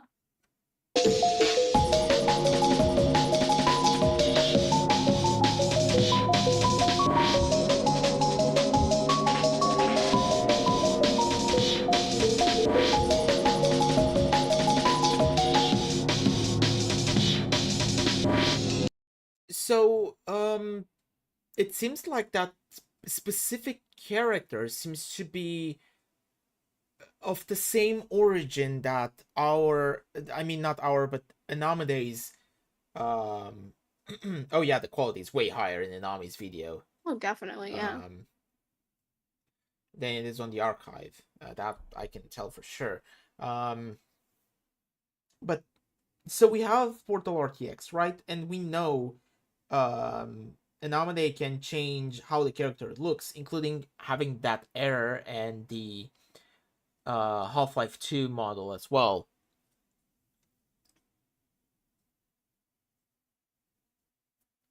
And the application open appears to be Box Rocket, a beta version of SFM, which, for those that do not know, SFM is Source Filmmaker, which is the official Valve program to animate stuff using Source assets and the engine itself. It is. I used to watch a lot of like Source Filmmaker videos back when I was a kid. I do remember that. But... Now, we've seen Umbrella Man in Anami's Portal video as well, which was basically outside of the demo, which is interesting to think about it. But here we have actual gameplay and not just a demo, which, yes, Anamede's demo was interrupted by the timeout. Was he still in the demo? Was he actually playing the game after that? Or was he somewhere in between that the Umbrella Man did not like? Also, what Liam said, finally the gameplay in both that and the original clip of Weird Crash on TF2 has Source Filmmaker exclusive UI elements, notably the crit chance text.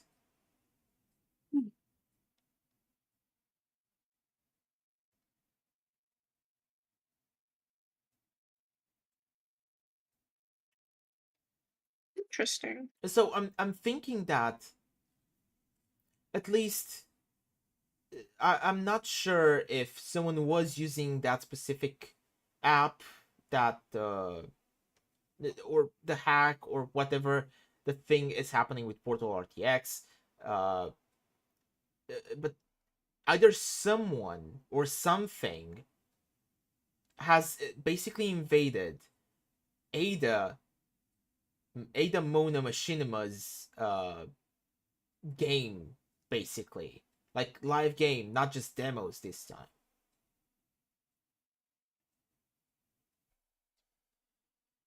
Now, I'm thinking of maybe there's an app that we got through by Portal when that crash happened.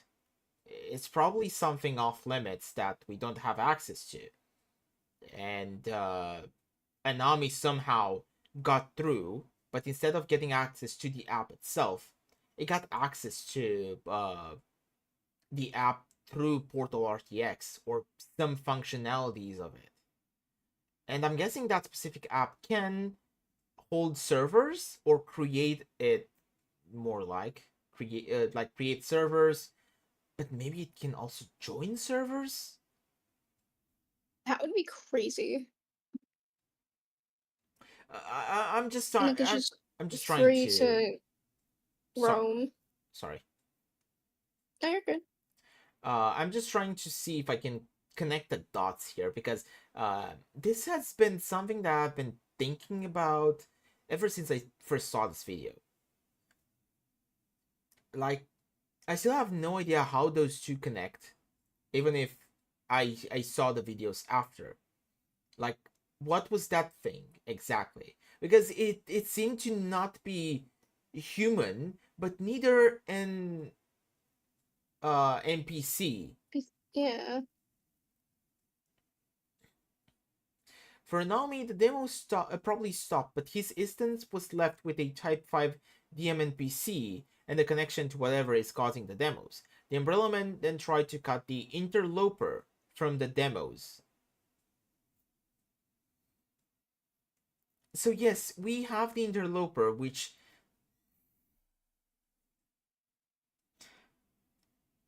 the thing we saw in Ada Mono Machinima's video was an Interloper, the scout.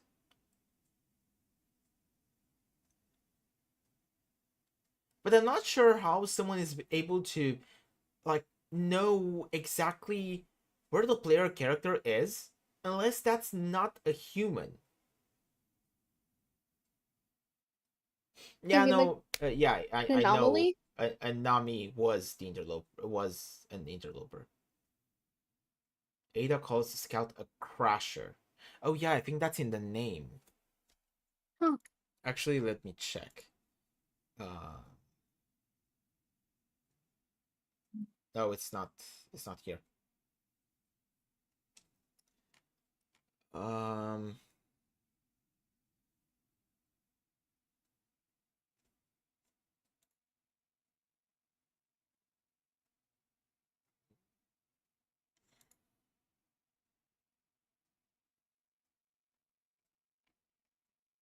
The scout was switching models like a Nomi showed in Portal RTX. It could have been someone doing something similar. Yeah, but we don't know if that was someone or another type of DM NPC. Because it seemed to know what it was doing. And it was only visible to Ada.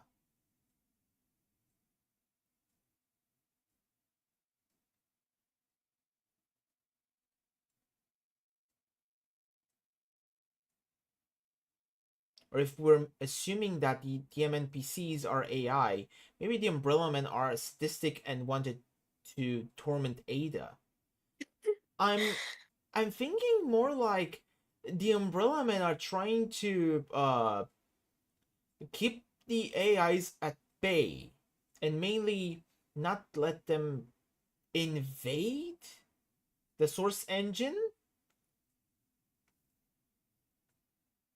I'm just theorizing over here, but this still it feels like a war between AIs. An AI that doesn't want the other AI to be loose in the world and be investigated, and another AI that just wants to get to know the world.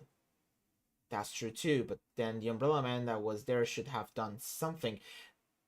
That's the thing. I'm thinking of the Crasher being more like another, you know, side, its own side. Or maybe like its own thing. Maybe. And I think that's the thing. Ada got in too deep that the Umbrella Men's, because we do know there are multiple ones. We saw in our first video at the end that there were, I think, 5 in the reflection of the water. They decided to stop Ada from researching this.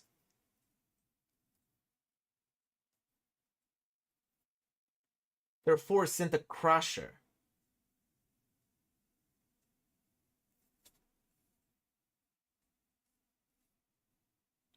I don't know. Umbrella Men's. Oh yeah, men is already plural. Oh, good job, Aries. Good job. You're doing great.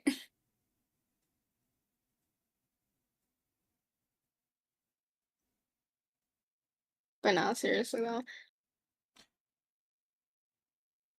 Yeah, there's also F Sky, which do we know yet what F-Sky is? Can I get into details of that? Not sure if F-Sky was specified yet.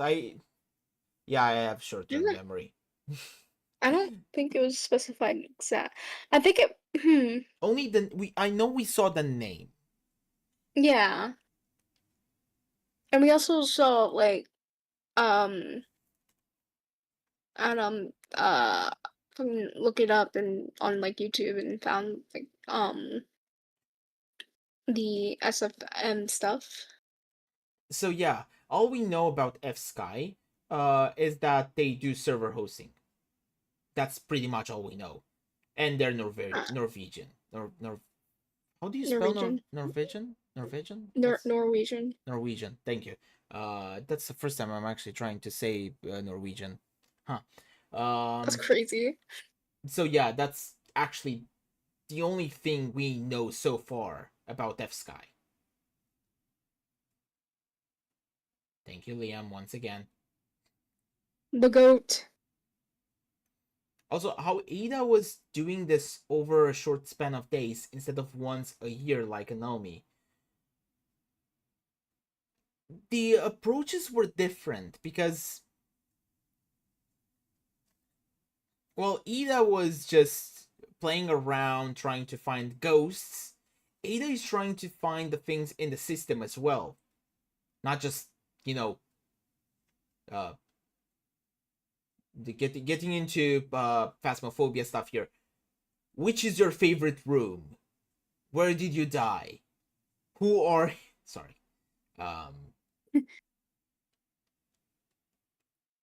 So yeah, I guess their approaches, because they're different, the time spent on videos is also different. And same with the effort too. Also, we did see Nomi post videos about Interloper once a year until, and I'm gonna get into the videos for now, we stopped at 5, right? 1 year ago. 6, 1 year ago. 7, 1 year ago. 8, 1 year ago. It's all in the same year, basically. 9, 1 year ago. 10, 1 year ago. 1 year ago. It's all around the same time. 11, 8 months ago. And 12, looks like he's still posting. 6 months ago.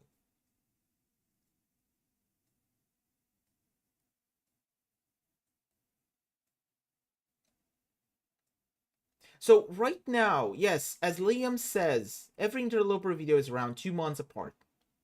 And yes, the series is still ongoing, D.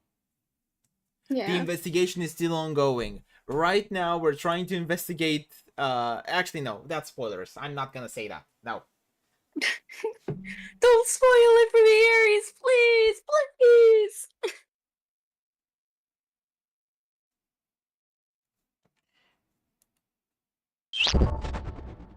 Whoops.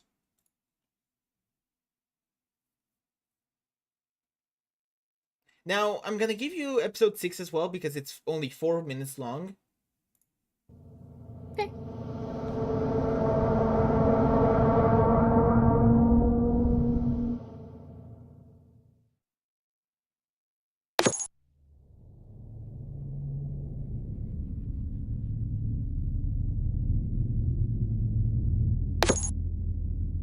Misty.wmv has been found. Thank you to everyone searching, and thank you Triula and Chicken and Tux for finding it.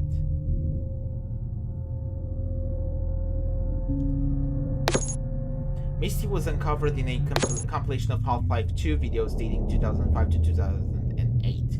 Misty was... Wait, there was more there. Where it was incorrectly labeled as a hidden beta cutscene.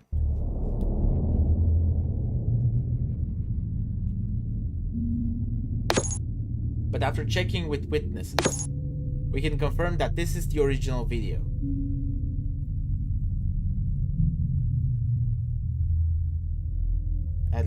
Whoever did the text, they did a great job. August 7th. Misty recovered. I'm dying, please. No dying. Creepy secret cutscenes.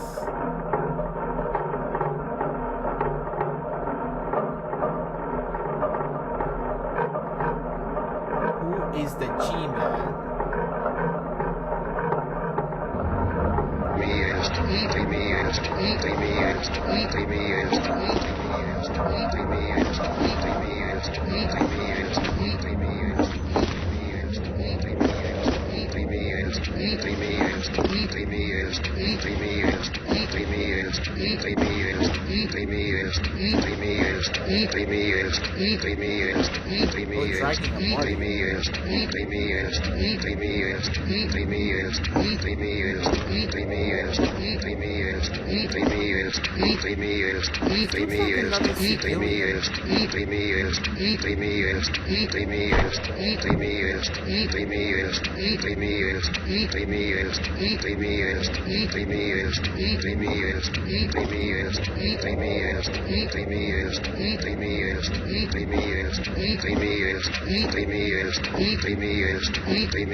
Oh! Shit.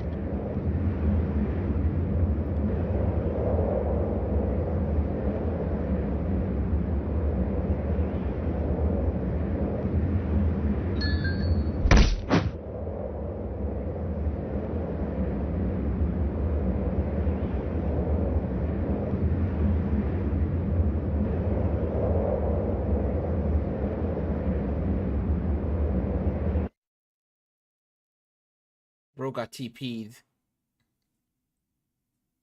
Also the jingle. Did you hear it? I did. No fiddle. No fiddle. Okay, before we continue with this, this sound you just heard is like you saw the error for the missing texture. Oh fiddle is the missing file for audio files. Huh.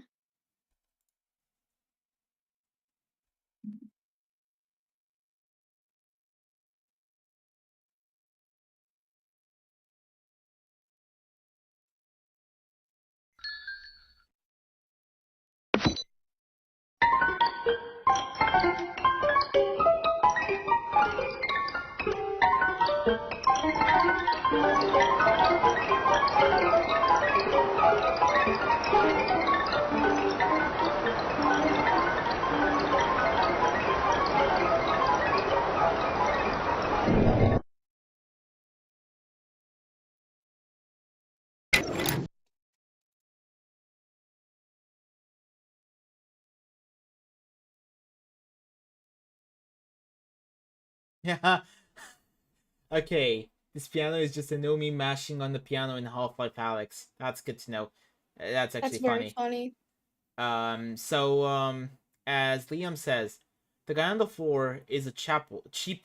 Cheeple? Yeah, I think that's how you spell it. Cheeple.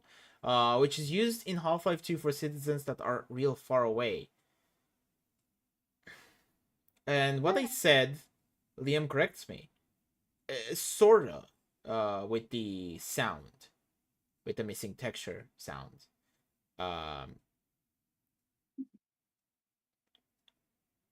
It's only in Portal 2.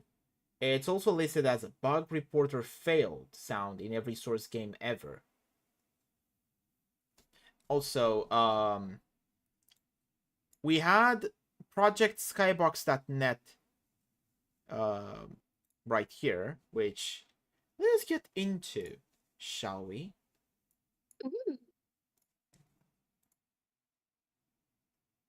Let me open up a new window.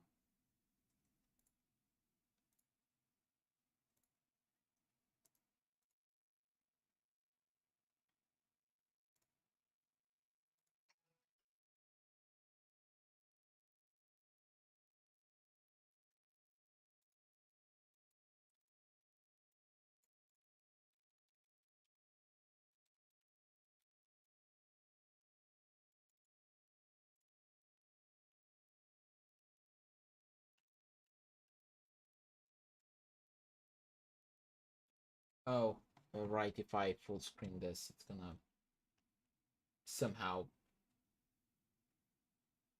break my entire YouTube. That's funny. Oh boy. Wow. Random YouTubeception. I love that I have the Doomslayer thingy on screen as well, which is from nowhere. I don't have that on my screen. Where does that come? I have no idea. You can even see Twitter. Yeah, I see it. I also had the game open in the background. I love breaking stream. I think that was Doom the Dark Ages. No way, Doom friends. Yeah, no, it's breaking stuff from the looks of it. So let me just change my screen capture to Point of view of Ares getting hacked on F Sky. So true. There we go. Just full screen this. I said full screen. Thank you. No. So about us. Project Skybox is a small collective of video game and internet. Oh, you cannot see. Sorry. I cannot. Yeah, I was just say I don't think I can see it. Sorry, me forgot. As I was saying, Project Skybox is a small collective of video game and internet enthusiasts turned digital archaeologists. We hunt down and try to solve various mysteries that have either become incredibly obscure or borderline lost to time.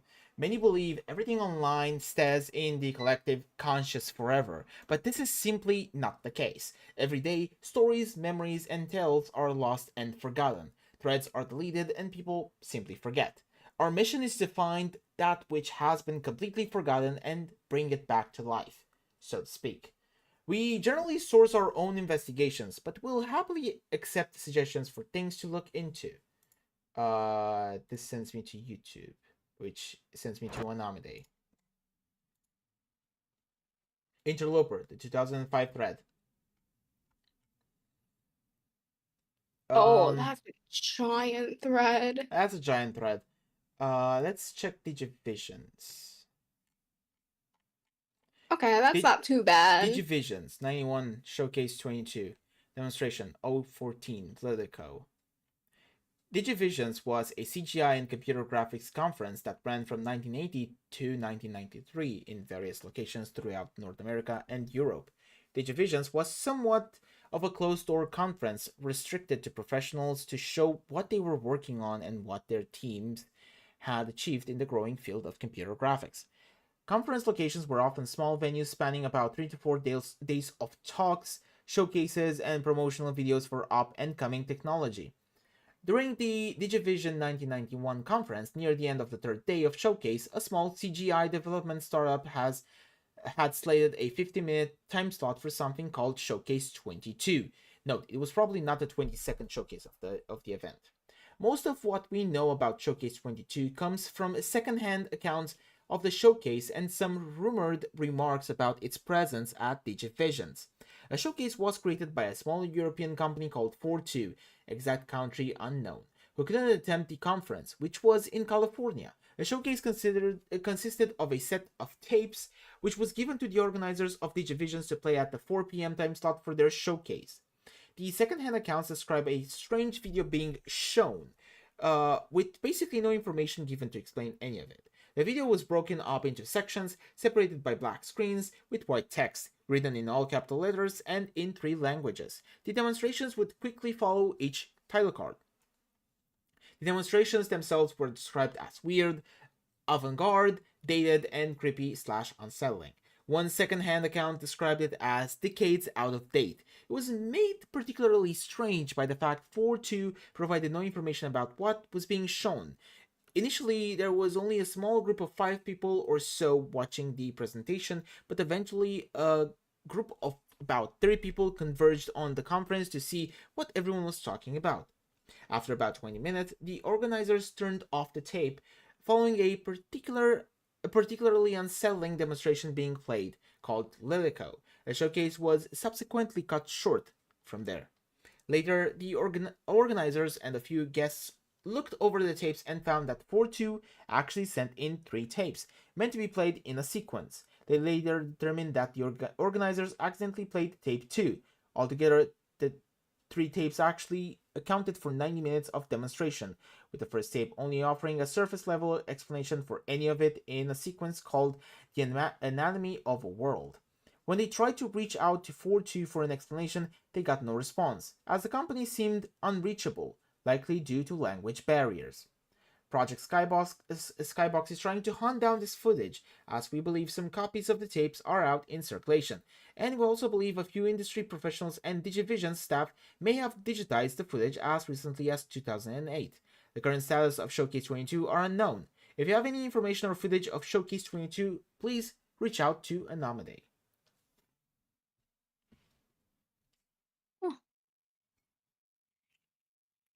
Any thoughts on this?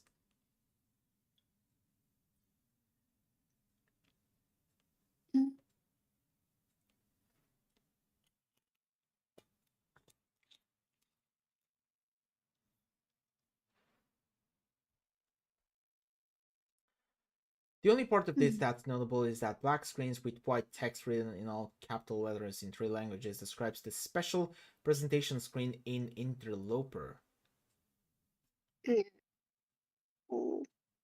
Which is the one we basically see, I think, at the beginning and sometimes the end of... No, I think it's always the beginning.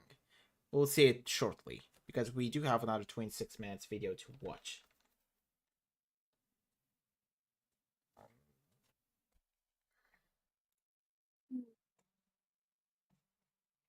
Now, Liam, start of every episode starting with 4. Okay, yeah. Thank you. Liam, is reading all of this going to uncover anything? Because as far as I know, most of these are already discussed in the videos as well. Oh, we have a couple missing though. Still missing, basically. Isn't there a summary somewhere?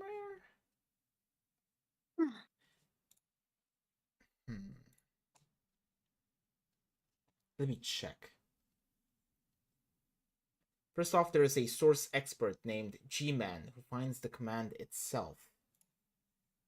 Yeah, I think I saw that name somewhere. Yeah, G-Man expert. What's with this? Oh, okay.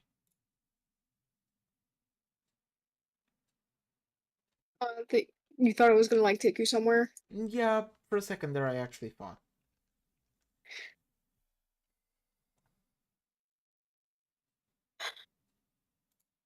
Second off, one of the demos posted a Type 2 is the same as one of the demos in episode 2. Oh.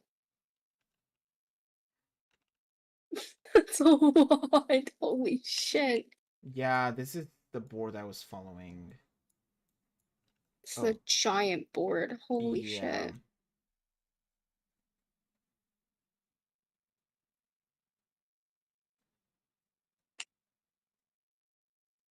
Third off, the last post is by a user named Janimator. One of Ada's earlier videos features the name Jan, so this user may be Ada. Huh.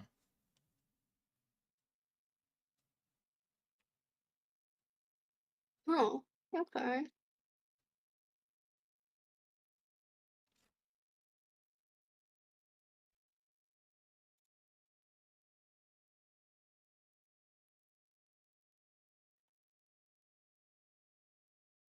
That's everything notable about this thread I remember. That's extremely useful. Thanks a lot. Oh, one more thing. Oh, one more thing.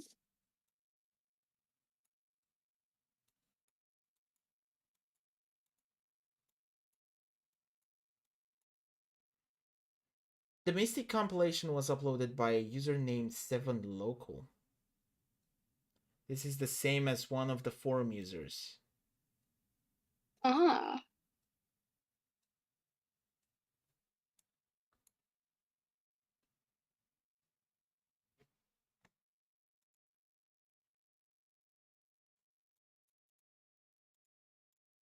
That's interesting.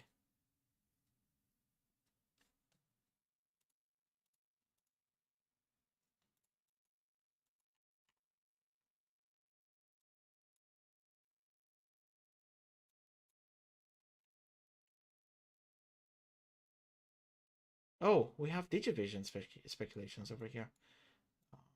That's nice to see.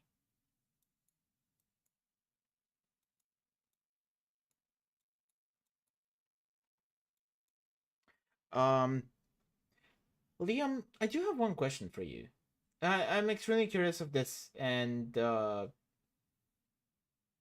I just want to ask: are you part of the current team that investigates on Discord, usually in the voice channel? Just curious.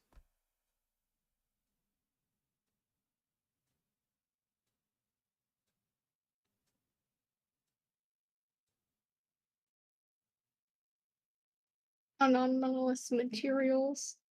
Okay. Oh, I mean, yeah, Oh, nice. it does make sense. Yeah, I thought of posting it over there. I thought that maybe I would find people that are interested in joining, since when I first got into this Ichiban Deathmatch. When I first got into this, I kind of was having a bad time with sleep. And so I was kind of falling asleep throughout all of this because I was always watching them at night, usually in a cozy place named bed.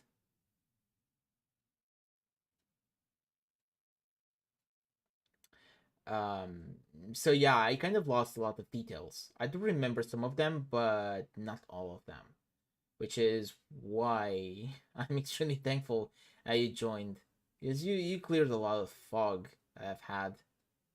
Yeah. And I have like no idea at all what's happening, but like I'm looking at it and figuring things out. But you're a goat for this one, Chief. So D, this decision Yes. is on you at this point. Oh. On me? What?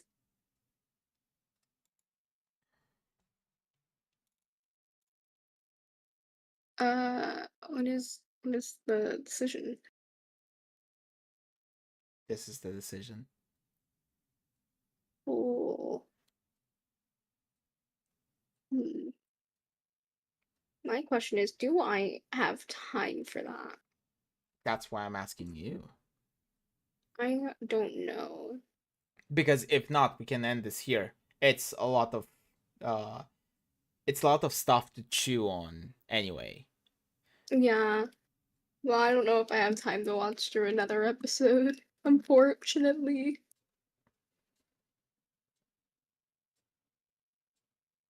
So this is where I saw the thingy. Now I remember. The off sticks what now is essentially the audio equivalent of the error model / pink and black checkerboard thing in the source engine. You can hear it in parts of PS3 Portal 2.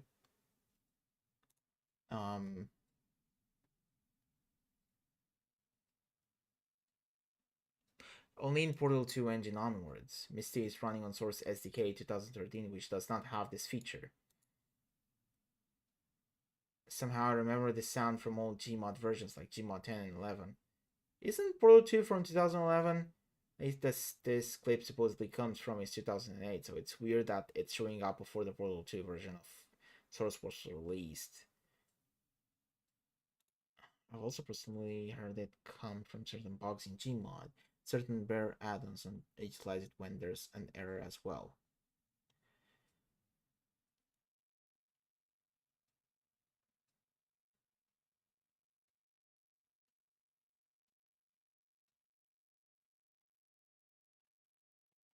Oh, that's I did that by accident. Scrolled all the way down. So, what's the decision?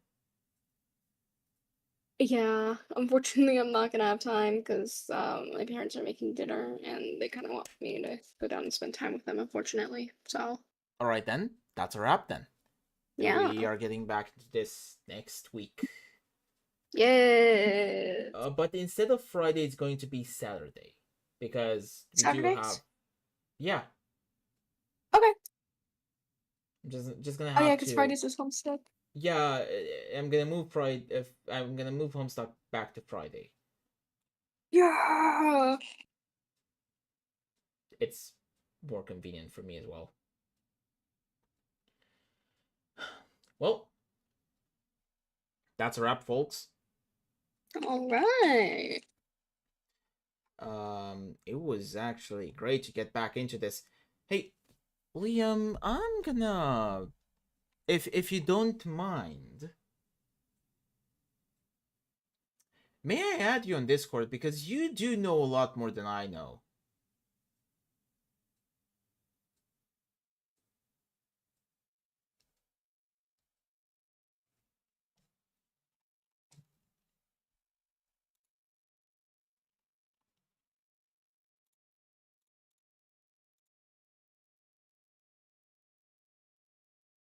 Oh well, worth a Worth a try, I try. guess.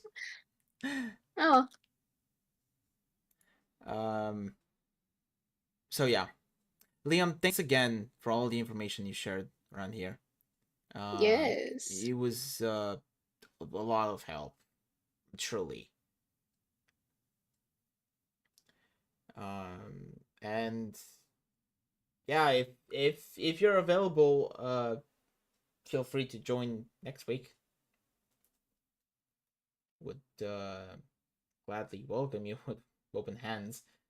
But yeah, outside of that, thank you everyone for being here. Thanks Dee for this opportunity to show you the amazing world of the Interloper series. Oh, thanks. Thank you for showing me the world of Interloper. Now that I got back into this, I'm gonna go and read all the documents. Oh That's boy. gonna be a long night. Oh, good luck. Thanks. I'll probably need that. So yeah, without further ado, see you guys in the next stream. Bye bye.